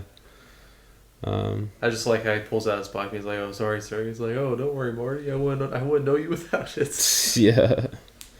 Damn. And then yeah, immediate. I guess he's like narrating kind of like how he's like, oh, I didn't know what I was getting to, like a young lad walking up the hill fresh off the boat, just immediately just wanders into West Point. There's actually do you remember? There's a scene that we watched from a director that you like that has a moment like this. You can mention Monster Hulo in some way. I was thinking of Fellini Intervista. Oh Yeah, wait, that like actually makes a ton of Cinecittà sense. for the first time, you know? Kind of this like other world, like this. Basically, it's going to be his new world, you know, for the rest of his life. Even the way he enters too, like. And that one's like kind of a little more surreal because like that elephant in front of him or something, if I remember right, like just walking in. No, yeah, I was thinking of like Tati maybe in Playtime, just like wandering into Paris, but that maybe doesn't make as much sense. This one is because literally it feels like there's doors opening too. Yeah, there's doors opening. Yeah, that makes sense. It had that kind. It gave me that kind of vibe. Yeah, damn. Yeah, immediately he's a very like this guy has a personality. You immediately can tell. See, that's where it's kind of sad in a certain way. Yeah. If you want to read the movie that way, like it feels like he lost something. Like he had light in his eyes. Here. Yes, I mean he feels so free. You know, he's like kind of making fun of the military initially. Yeah. No, because I love that part where he's like, you could shoot a bullet through all their noses or something. Yeah. Like damn. It'll take one bullet. This guy's a fucking comedian over here. And I have to mention this because I just watched this movie recently. But do you remember a movie that this idea happens? It's in the house that Jack built. Okay. Do you remember that at the end of that movie where he almost like he has like 5 people lined up because he just wants to run the experiment if he can like shoot a bullet through FMJ through all of them. Yeah. And he's like setting the shot. That's when like the movie ends basically. I won't spoil it, but The fuck? I know it's No, it's a messed up movie. It's a messed up movie, but it's played for comedy too. It's funny. It kind of reminded me. I just don't think I could ever. It's like it just reminded me of people have had this idea throughout. I just don't think I could ever like a Lars von Trier movie. Personally. No, he's got some. I mean, House of the House of Jackal the is pretty Jackal good. I've never watched one, but I just don't think I'm gonna like House it. of Jackal is good. It's good. Like, should I watch it though? It's funny. If you go into Also, it has a really interesting framing structure too, what I like too. Okay, It does, yeah.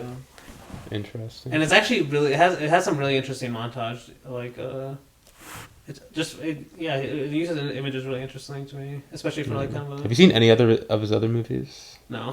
Oh, Kind you're of like, this is the one.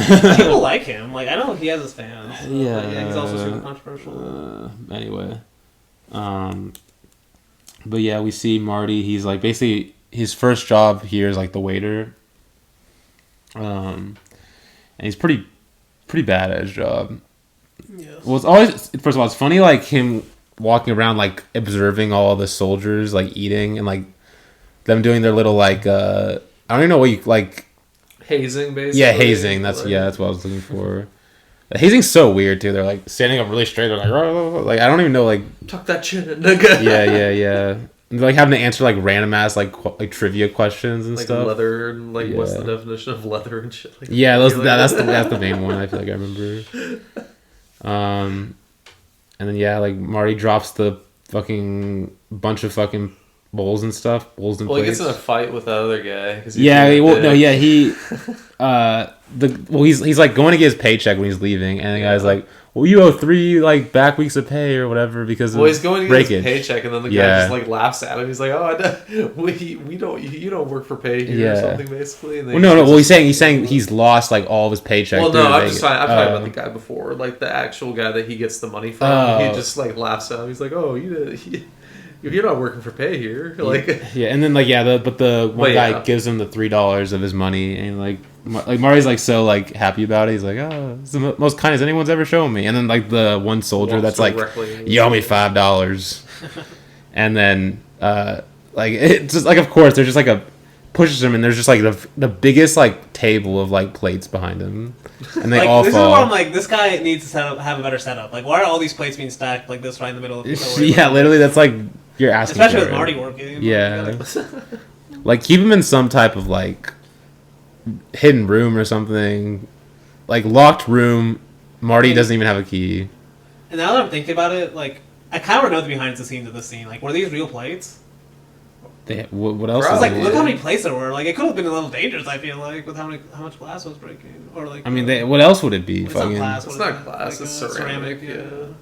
I mean, what else would they fucking? And it also made me think like how much could that cost? Like, because it wasn't. It's a Yeah. shit ton of I mean, plates. plates. I mean- They're not that expensive. Because he's charged. What does he charge Marty for? Remember, he charges. He says something. It's like 15 cents Yeah, or he's some shit like for that. the big ones, or like, Yeah, he's like going to depth, bro. It's crazy. Oh man. But I do think this is what gets him to enlist in the army. Yeah. Because the guy's like, I can't punish him. He's in the army. Oh I can only yeah. punish you, or something like that. And then literally the cut is like him enlisting. Yeah.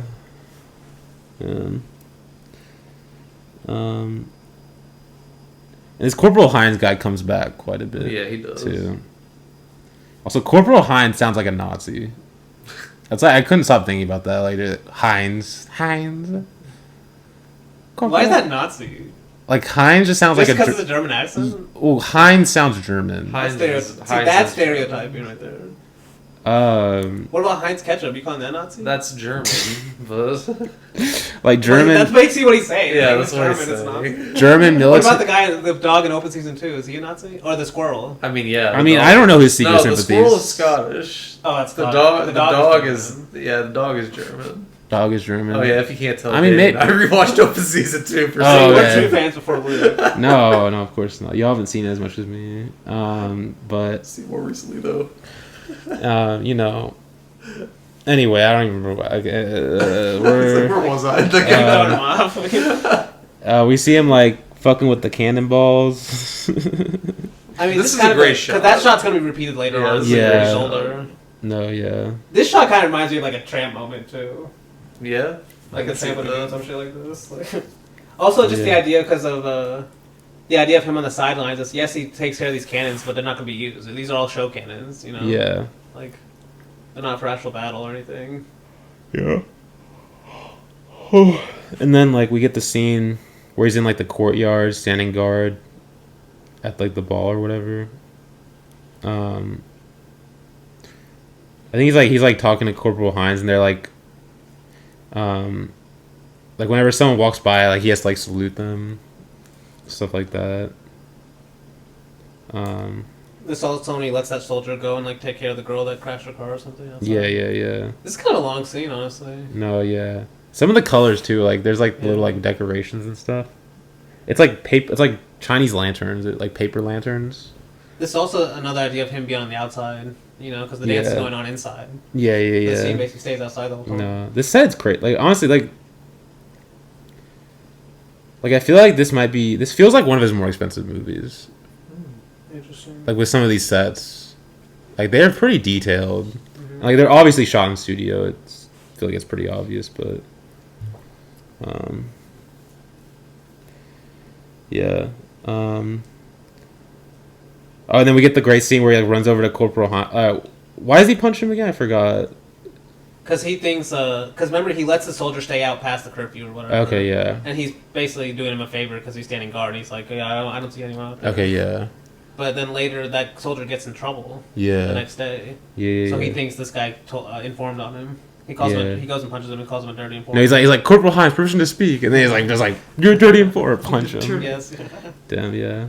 But this is when because that young soldier comes and tells him later, no, I told him myself. Yeah. And he's like, wait a second, like why would you? This is where you can read the movie either way. Yeah. Like if you think what happened to Marty is a good thing, you're like, oh, see, previously his morals would have been like, oh, if you don't get in trouble for it, you shouldn't tell on yourself. It's a stupid thing to do. Yeah. That's what this soldier does because of like the army, basically, how much he believes in like the military ideals. Yeah. And by the time of the end of the movie, he's like a guy that would do the same thing. Yeah, definitely. It's crazy. Well, he's ashamed of like Red for not doing the same thing too, or Yes, like the kid honestly, Red. Yes, so 100%, exactly. He actually does get mad at Red for not doing that. Yeah. Yeah, honestly, yeah, because at the beginning he's like, that's something he would have done. Yeah. He's like basically shocked that this guy did that.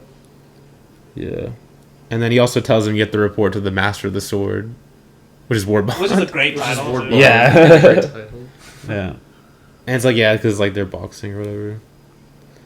So he thinks he can beat him in a fight, and like Warbond just beats the shit out of him. Yeah. And then he tries to do it to the whenever he's teaching boxing, the guy just hits him immediately. No, the way he like raises up his gloves like he's the fucking Notre Dame Fighting Irish goddamn mascot is so funny. Like I think of that kind of like random NBA moment. Do you remember when Russell Westbrook held up his hands like he was the Notre Dame Fighting Irish? I know the one you're talking about. Yeah, okay, you know what I'm talking about? Like that's like ingrained in my memory. It low-key just gives off like the same vibe. Well, this gave up to me. It's the Gold Rush. The Gold Rush? Because in the Gold Rush boxing scene. Yeah. Wait.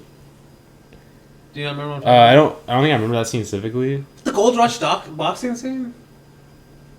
Yes. Because even Warbond, I think, tells him he's like, I'm interested in dancing. I'm interested in boxing, not dancing.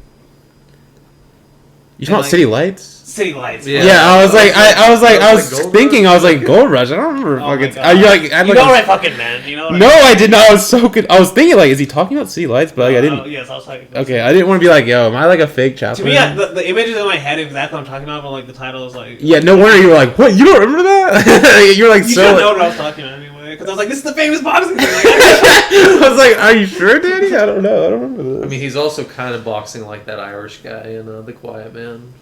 Yeah.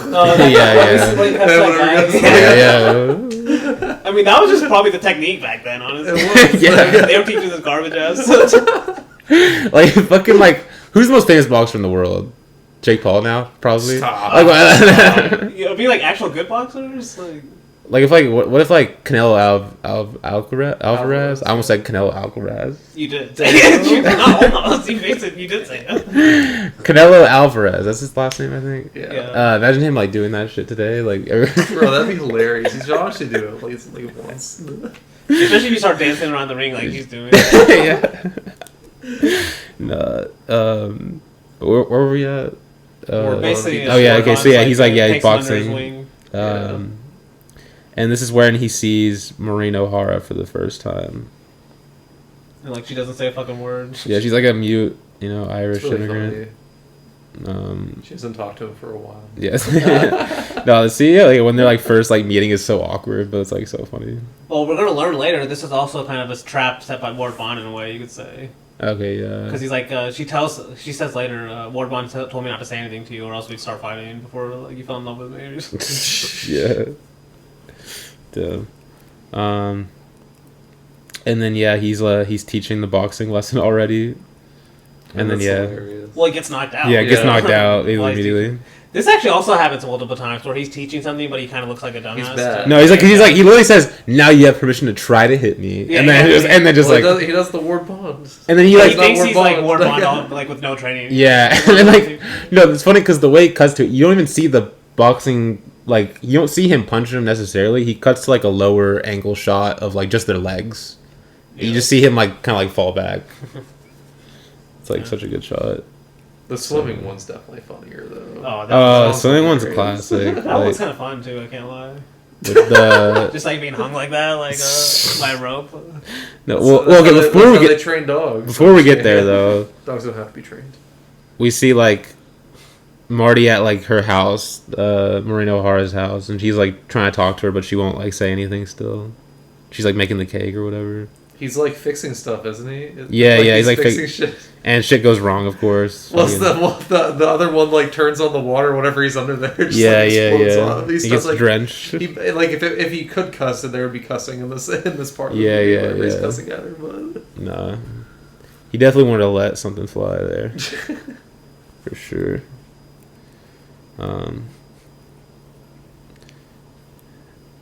And then he also like we get another scene where like he's talking to her like outside on the bench. This is a gorgeous. this is scene. Yeah. also a really funny scene. So It is funny, yeah, because like she basically has another date he doesn't even know about. yeah, Yeah. Corporal Hines. Oh yeah. Oh, I'd be so pissed. His arch Yeah. enemy. Yeah, he was fucked up. Yeah, Corporal Hines has the fucking like snazzy, like jazzy, like outfit, like the stripes and stuff, like the pinstripe suit, like the bowler hat. Bro was like, Because this is what gets him to enlist again. This is the first instance because he's Oh, about yeah. to leave. Oh damn! that's and he's like, I can't leave now. yeah, No, because I even thought about this. Because there's another time when, like, a lot of this emphasizes the family aspect of why he's enlisting over like the kind of patriotic aspects. yeah, He's a lot of times he's re-enlisting for personal reasons. Yes. You know, like just this is like a very personal reason. Even the first time he re-enlists, it feels like it's because he just wants more personal power. You know, after he breaks all the plates and stuff. yeah.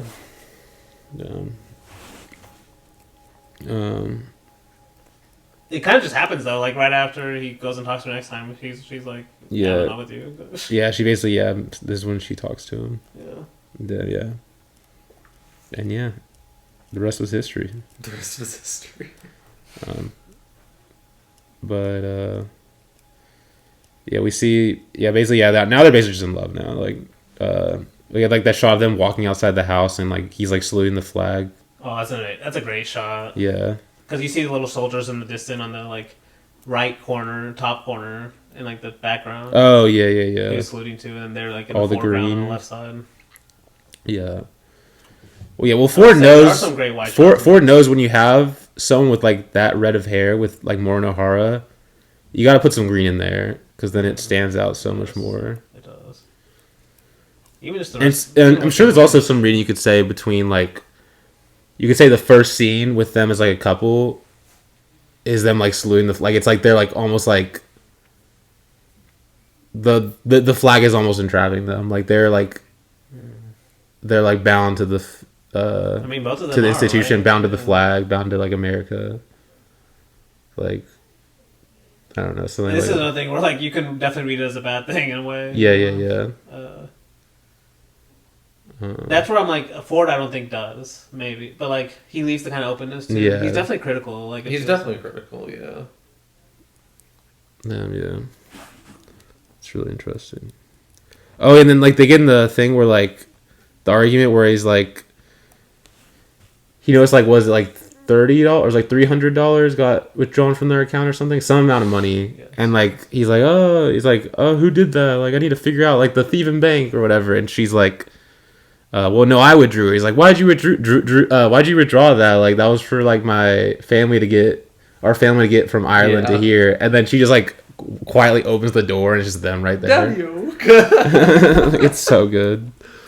Oh my god. That is a sweet moment. Yeah. Especially how casual they are. Like, they're not even excited to see him. They just keep eating. Oh, yeah. One guy's like there. It's like, well, yeah, stop feeding for 1 second. I mean, I think that even re-emphasizes, like, we never see Marty eat in this whole movie. Yeah. First time we see his family, they're, like, eating, you know? Because he's, like, he, like, literally, like, strikes a match about to light his pipe. And then, like, he's, like, that's when it happens. And you just see him, like, turning. He's like, what the fuck? Damn. Yeah, it's a great scene. And then, yeah, I guess this is when he becomes, like, the swimming instructor.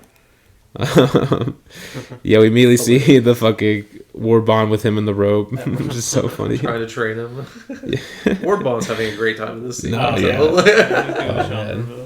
and then we also get the scene where he's, like, training the class, which is hilarious. It's so also kind of, like, sweet, because, like, because he keeps repeating this line that they're going to repeat later, you know, oh, yeah. I don't even know what it is. Courage about and confidence or something? Yeah, confidence, courage. Or they go, that the rules yeah. you need to learn or something like that.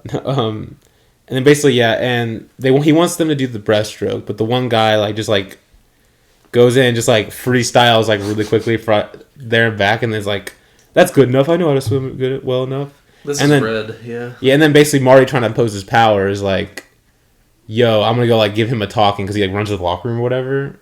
Or like that. Well, he's like basically, or they have this, like, confrontation, and where he's basically, like, reveals that, like, he's, like, behind on schoolwork, and so he doesn't need these lessons. And then he, like, runs into the locker room, and he tells people, I love the moment where he tells us the other, like, students, like, I need half of you in the water while I'm in here. And then, like, he runs in, and they're all, like, confused for a second. Like, they start to all run, and they're like, wait, half of us? What does that mean? Well, he goes, like, oh, how many of you are there? And they're like, oh, 5. He's like, I want half of you in the water. And they're like, wait, how's that work? Like, it's just fun, because they're, like, literally about to do it, too. It's just, like, there's, like, a realization, like, what the fuck? So then they all just jump in. Yeah. They're like, ah, fuck it. No, his talk with the guy is really sweet, though, because this is, like, his first, like... Well, you pointed out he's red, too. Yeah. So, like, his son's going to become really important, too. Definitely. Yeah. Also, I think it's kind of interesting, like, because he's the one who tells Red, you should give up sports for the army. Just another example of, like, sacrifice for the army, you know? How this kind of culture works. Yeah. And then, yeah, invites him over to dinner. The way he invites him, too, is really funny. Like, the way he says it. Like, well, he's also... This is another way, like, kind of subtle way, like, how the tradition is kind of passed on through family is, like, just how Ward Bond set up him with his wife. Yeah. Now he's trying to set up, obviously, Red with this girl, you know, this teacher. Yeah. Because, like, I mean, they literally become married. Like, you know they're going to become married, like, right away. Like, yeah, it's, like, obvious. It's the same kind of way, you know? But it's also he's just, like, also passing down. It's also just, like, really sweet, though, because he's like, this kid obviously needs to take his mind off of everything that's troubling him, and what better way than just, like, food and a girl, basically. I mean, is that a good way, though, to take your mind off studies? Like, I mean, to get your mind on studies? Like, hell yeah. No. I guess it does work, so... Especially since she's, like, really smart, so he feels like he has to perform, you know, in that area. Okay. To match up. It gives him motivation. Yeah. Because he is a smart guy. Like, whenever they're talking, he's obviously, like, a smart guy. He just can't do both. I just thought I thought about this nowadays with, like, NIL. Is like, imagine a coach telling a player, like, actually go focus on your studies rather than playing. Like, it's like, no, there's too much money on the line. You can't do that. It would be the opposite of anything. It's like, you need to stop your studies. And yeah, we'll rig that shit for you. Don't even stress about it. But the ultimate ending to that swimming lesson is hilarious, where he's, like, almost drowning because he can't swim. Yeah, because the guy runs in, and he's like, "Look at the hair, like it's like growing back or something to grow it back or something." I don't really know. He's, like, balding, but, like, I think it's like hair growth formula or whatever. Yeah, he's been telling him to use. And then he's like, "Yeah, let's see, keep rubbing it." And then he, like... It's a Charlie Chaplin-esque gag. He, like, turns around and forgets that he's, like, on the edge of the pool, or Buster Keaton, actually. I feel like this is more Buster than Chaplin. Let's see it. It's like walking off into, like, some water. And yeah, I was saying like the way he's like, especially like because he's just been preaching these rules like he's a coach. Like, Yeah. and all of a sudden Exactly. he's, like, drowning. no, the way he like bobs up and down like, "Help." It's so funny. He can't swim. Oh man. But yeah, then we get like the dinner scene with them setting up the guy with the teacher.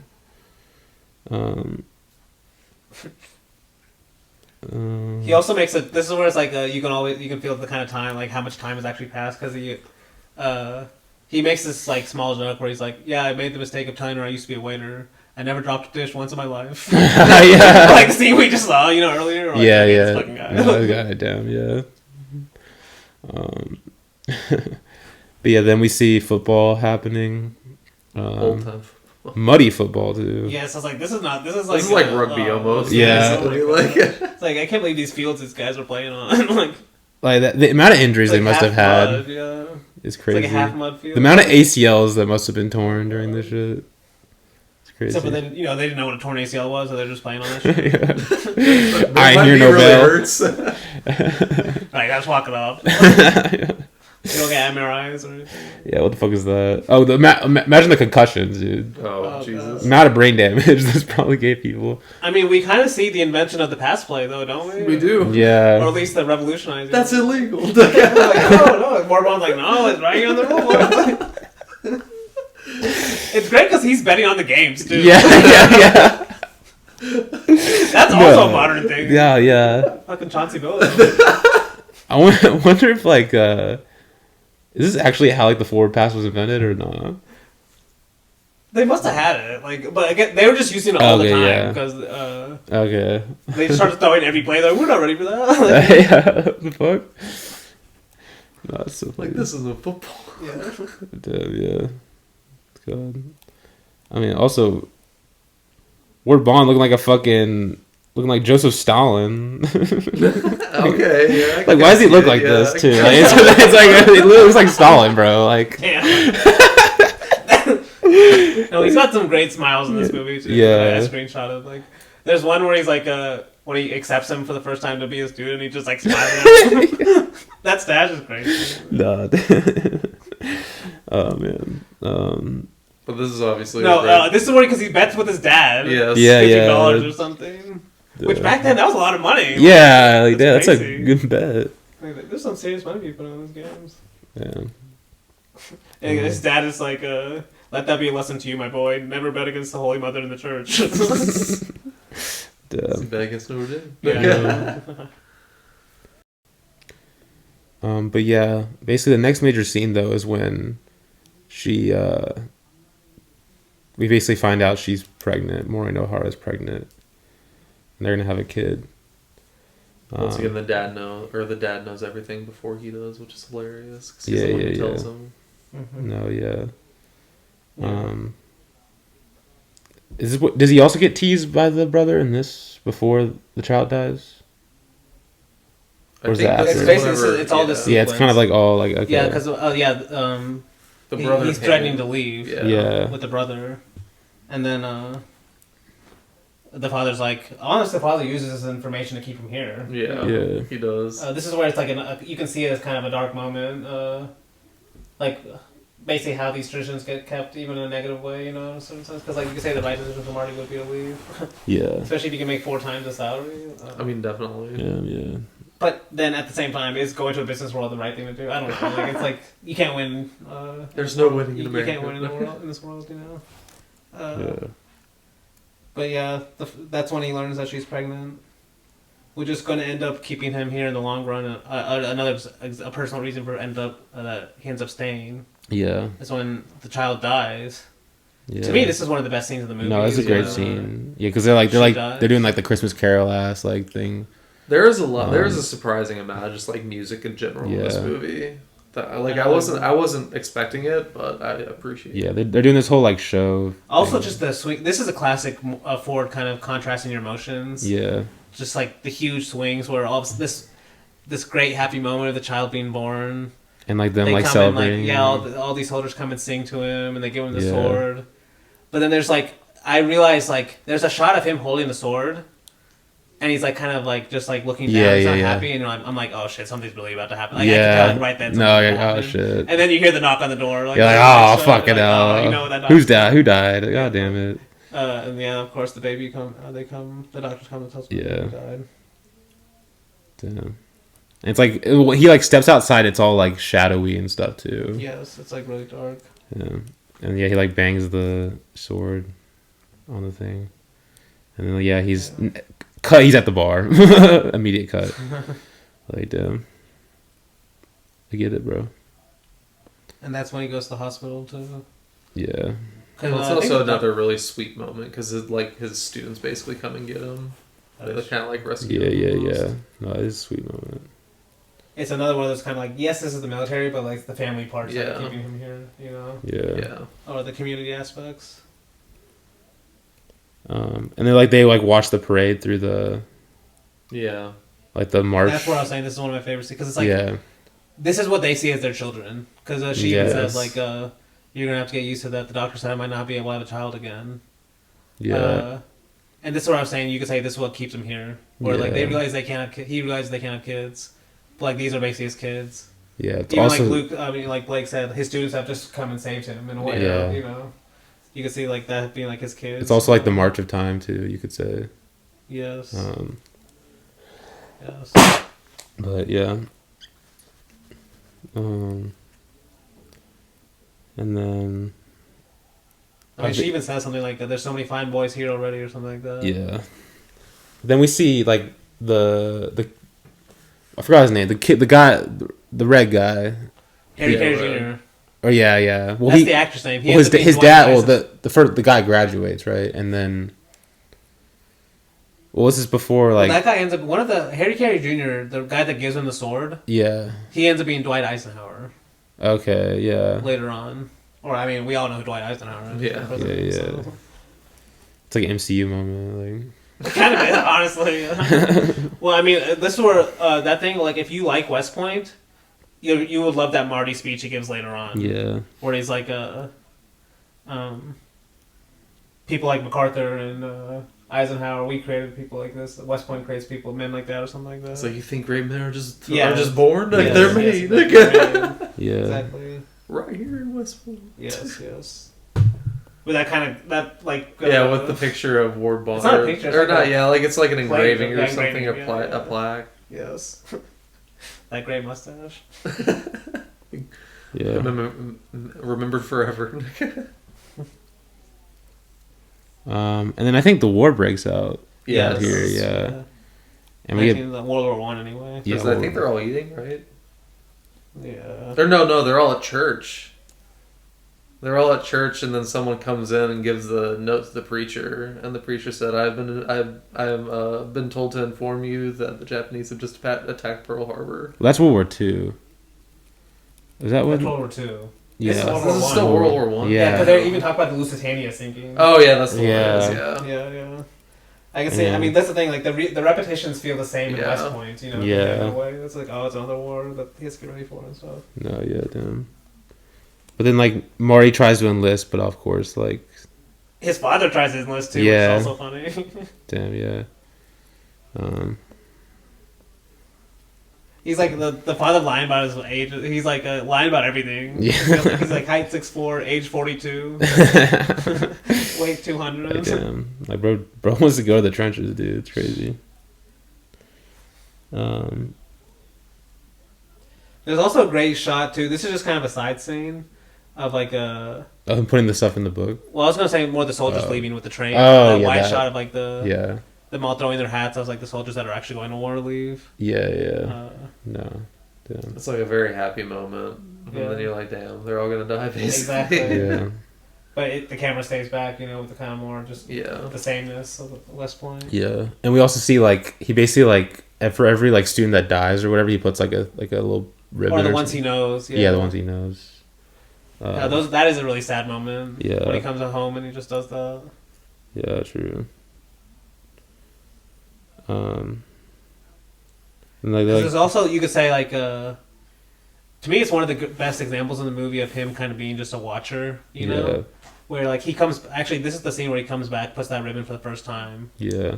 And then his wife is like, telling him to get the food ready and stuff. Yeah. It's like, and he's like, can you get the tea ready? And he's like doing that. He's like, get the cookies ready too. She's just like yelling at him all this stuff to do, and he's just like, and he gets annoyed. He's like, that's when he's like, he says something like, while my boys are fighting over there, I'm just getting tea and cookies and stuff. He's like smoking a pipe too. Yeah, but it's like that's kind of what in a way his life has been, you know. Yeah, no, it's his job. And then like it's right after this too. Like there's like the bonfire. That's when the war ends. The war ends. ends. The war ends. It's like the war starts 2 scenes later, and the war's like over. No, yeah. There's like the outhouse that looks like the Shrek outhouse too. Is that the one they're taking to burn? Yeah. Yeah. And she's like, "Where are you taking that?" Yeah. Like, the war's over, ma'am. She's like, "All right, go ahead." Like, and then I think like they do figure out that Red died, also. Yeah. Oh shoot.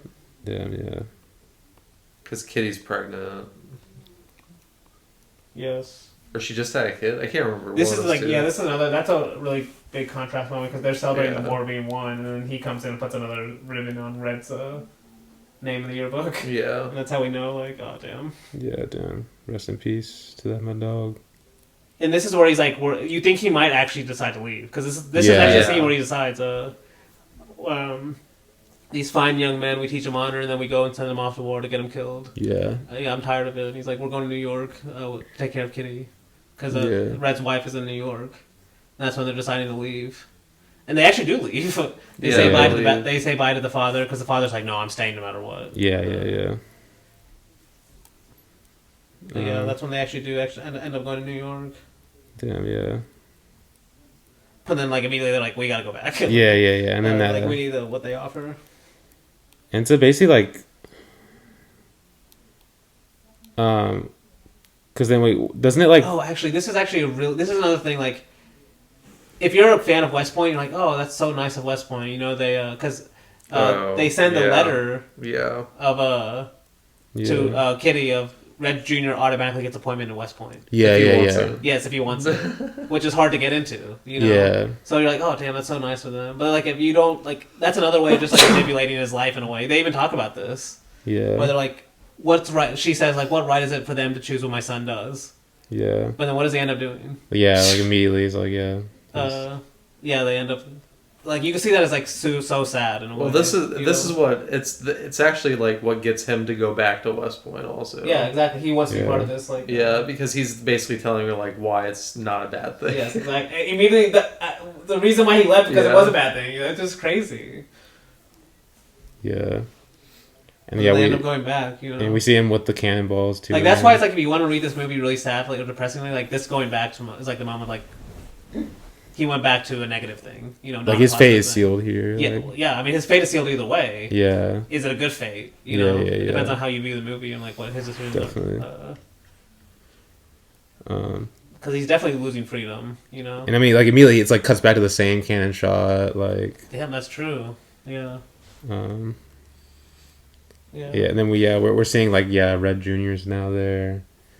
This is when he's like way older now. Now Red Junior's an adult. Yeah, yeah. It passes time so. Time is just all of a sudden like shit. It's going. See, this is where I guess like you know where you said John Mears Straub called this an experimental film. Yeah. Well, he's like, apparently the story is like, wait, let me read like the exact. I think I have the quote. Do you? Okay. Yeah, because Dad got the quotes there. He says the question once came up with John Murray Straub, what is an experimental film? Straub slammed his fist on the table and said, quote, the long gray line, that's an experimental film. Like, so you think it's like the kind actually, I never read the Turner quote, too. I think this is a great part to read it, too. Yeah. Because he says, quote, we're always afraid of what we do not know. I'm curious why people love military marches. Why do people follow them automatically, marching quite naturally in step? Simply because each time we hear a march we know what's coming next. And this gives us an absolute confidence in the next minute. While in uncertainty, we're all afraid. We need to have confidence in the second, the minute, the hour which is coming. And with a march, we know that second, that minute. Unquote. Damn, that's a really good point. I think that's a great quote for this movie, too. Yeah. Also, it fits Turner so well because he loves, the mystery and the uncertainty. Yeah.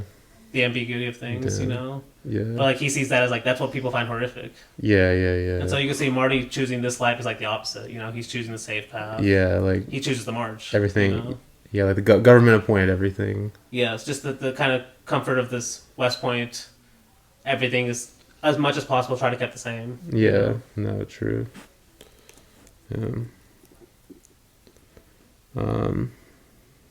So yeah, we hear about like the Pearl Harbor, like while they're at church, and then Which there's some great ass shots of them just at church learning about that, and then seeing him again. Yeah, all the soldiers who Yeah. stay in church, just like as uniformed. We never see them as individuals, the soldiers, right? Yeah. Like even when they're not in a parade, they're kind of in formation and just like. yeah, Honestly, one of my favorite shots in the movie is at the beginning with the cafeteria, when you see all the soldiers standing. yeah. And the way it's framed, it's like the camera's right above all of them standing, so it's like all their heads are perfectly flat, but it's like all at the bottom of the screen. Yeah. It's an insane shot. But we see a bunch of. This has some great shots, just formations of armies. Yeah.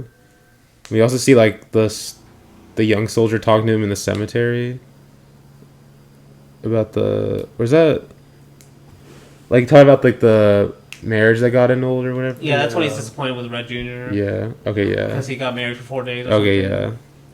But he's like, even though you got it annulled, you still broke the military contract or something. Yeah. Some just like oath or something. I guess you weren't allowed. I don't know. Oh yeah, he got a divorce maybe. I don't know. Yeah. Damn.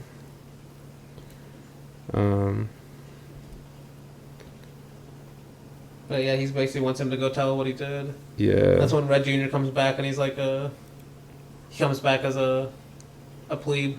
A private. A private. Yeah. Yeah. Because he gave up his officer's position to become a private. Basically, Get shipped West overseas. Point, all of his West Point training he gave up. Yeah. To still be in the military. And he's getting shipped overseas, obviously. Too, yeah. Yeah. Exactly. Like, basically, you got such. Yeah. This is where that. It's seen as a happy moment though, Yeah. because they're all very happy except for. And this is where that intro scene or the beginning scene where he's like, "Why would you tell on yourself?" Yeah, stupid. exactly. You're giving up your freedom for no reason. And he's like, Yep. he literally has his son, quote unquote, do the same thing. Damn, yeah. And he's literally being sent to war. It's like you could say it's way worse. It is. Yeah. And everyone's like super happy except for his wife. Yeah, she's mad. She's like, She's the you one better that's- not tell on yeah. him. Like, she's Yeah. like has more reason than he does. I feel, at least from our perspective, anyway. Yeah. That's where it's like someone that loves West Point is like, oh, see, West Point did the right training. Like, the tradition. This is holds what up, we you need. know? These are the type of Yeah. soldiers we need, willing to make sacrifices like that. And then we see who's touring is it Eisenhower or No, it's just some politician. yeah, it's some politician and guy. this one, the youngest governor or whatever in the United States. Yeah. It's like he's like, yeah, I love what he says too, because he's like, we need more realism here. yeah, it's like it's so overgrown with tradition, it like loses touch with the reality. Which is like, if you're coming at this from a negative perspective, you might agree with them. You know what I Yeah. mean? Like, he might be right, Marty's wrong here. Yeah. Damn. And then this is when basically Maureen O'Hara she's like dying now. Yeah. It's like this movie moves like so quickly. It's crazy. That's where it's like every scene is like a huge moment. That's Yeah. happening. Like, cause yeah, she's like She wants to go see the parade. Yeah. But she's basically dying. yeah, like literally dying. This you mentioned this shot earlier too, where she's like with the multiple doorways, right? Yes. With the Too. how the judge priest Yeah. just these like multiple doorways and Yeah. frames within frames. You know. Well, it's like shot through like it's like there's like a screen, like a screen that keep the bugs out. It's like Yeah. between, Oh, it feel that's like cool. I don't know if it's actually it like seems like No, it's it. like it's like a screened-in porch. Yeah. Then yeah, she watches the parade. For the Yeah, last similar time. shot to like the Sun Shines Bright one. Like, it's like seen kind of as like a maybe like. Basically, you're not sure like how to feel. At least some people, you know, like us seeing the scene, it's like, oh, she's like dying watching the tradition. I mean, But this has she's been their happy. life. You know. Yeah. She dies happy. Yeah, she dies happy. But this is where like the objectivity comes in. Like this is Yeah. where Ford is like an observational director. You know, where we can have a different opinion of what her opinion is. You know what I Yeah, mean? yeah, yeah. Oh, it's crazy. Versus just being a purely subjective movie, like we're feeling her emotions directly or something like that. Damn, yeah. And we see like, and yeah, then it's like, Because immediately after, then like it becomes more positive, where like soldiers come in, like, well, it's Christmas time, right? and they start bringing food Yeah. and stuff. Dude, yeah, like we get like a nice They like bring the Christmas tree, like yeah, And then snowing. Rhett comes back. Yeah, so all this stuff happens so fast. Yeah. Like every Damn. moment you see from now on, it's just like this huge moment in his life, you know? Because like Damn. Red Jr. comes back. Red Jr. With- and Kitty, with Kitty, both come yeah. back. Damn, Because yeah. we're actually, I don't know if we know through like watching the movie if we know he's still alive. At this Yeah, point. we definitely haven't. Yeah. I think yeah, because he came back and wanted to pin something back on, like. Yeah, wanted he to got a pin badge, something so on it, he yeah. wants to Yeah. win. Damn, yeah, it's a sweet moment. Yeah. And it's They're like, singing the song again too, the same song that they sung whenever his son died. or And I before was- his son died. Or before, yeah. like yeah. Oh shit. Damn. That's- It's like it's very sentimental in that way. But No, yeah. Um, And it's like immediate. Then it's like immediate cut back to the first scene. yeah, but now he's like older. Yeah. Yeah, literally like right where like we left off. And then there's another parade. This time it's for Yeah. him. Damn, yeah. But at the same time, Also, a it's very similar ending in a way to How Green Is My Valley.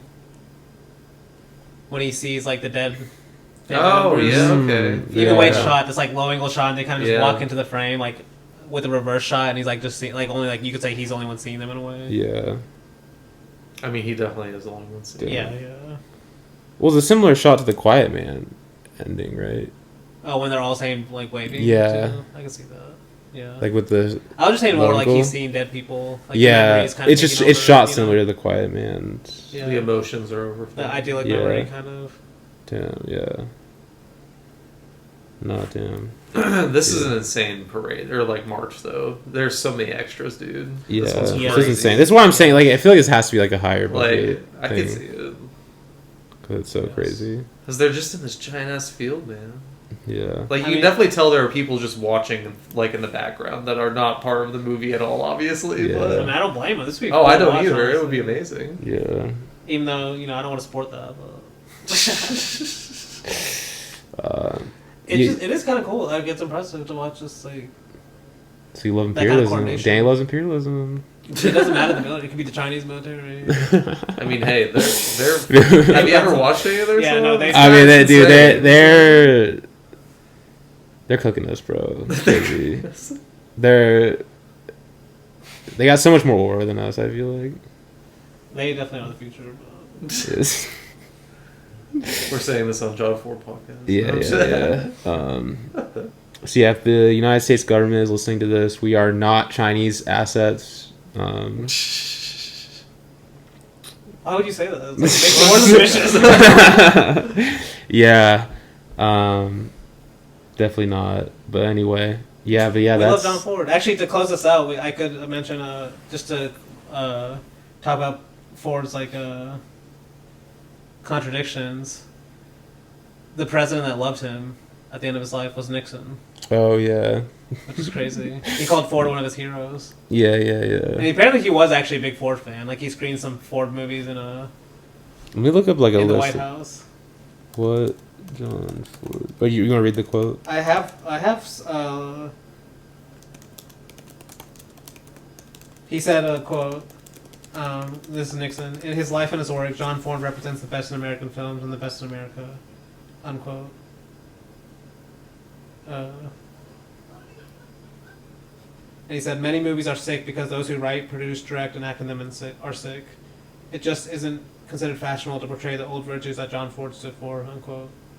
Because apparently Joseph McBride, he asked Nixon about what his thoughts on Ford was when he was writing his biography. Yeah.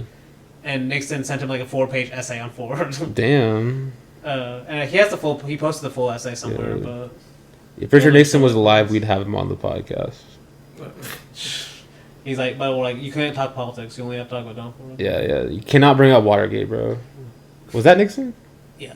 Oh, okay. See, yeah. the thing is, it's kind of crazy with Watergate. It's like, that would not be, like, with Trump's all... No, it's, like, shit not a that big deal at Trump's done, all. Like, it's just Yeah. insane. Like, compared to Epstein, like, Watergate's fucking nothing. Like, damn. But yeah, that's The Long Gray Line. Great movie. Great movie. So yeah, next Top week tier Ford for you? I think. Or all the movies you've done are top tier? Yeah, Ford it's for like, you? that's what makes it tough to say. Like I would need like I mean, I guess that's next week when you have to do a number one by one rank. because yeah, we still have to do the Man of Shallow Valance and the Searchers. So it's like, dude, I don't even. I mean, we already chose Young Mr. Lincoln for our canon, so. I mean, yeah, that's fair. But you're right. Those are still great movies. Like, so it's even hard to say like there's gonna be some like Fantastic Four movies that I'm gonna be like, this movie is an absolute masterpiece, one of the best movies I've ever seen, and it's coming in at number 8 on my John Ford ranked list. Like, that's what I'm saying. Like, they're all such bangers That's for why me. a simple tier system is all you need. It's not Number enough. 8's an arbitrary number. not That enough. You just that has no value really. I must suffer through this. It makes the It's list worth self-imposed. it. That's also. Anyway, so yeah, next week, final week of John Ford with The Searchers first, and then it's The Man Who Shot Liberty Valance as the last one. So Going back to John Wayne. 'Cause yeah, these in both Another movies, similarity is these two didn't have John Wayne in them, It's true. which is kind of weird Yeah. for John Ford's. it is for sure. Also, we get Jimmy Stewart appearance. Oh yes. Yes, sir. Very excited for that. So yeah, until next time, hope to see you floating through the clouds. Oh, the sun shines bright in my old Kentucky home. 'Tis summer, the children are gay. The water's running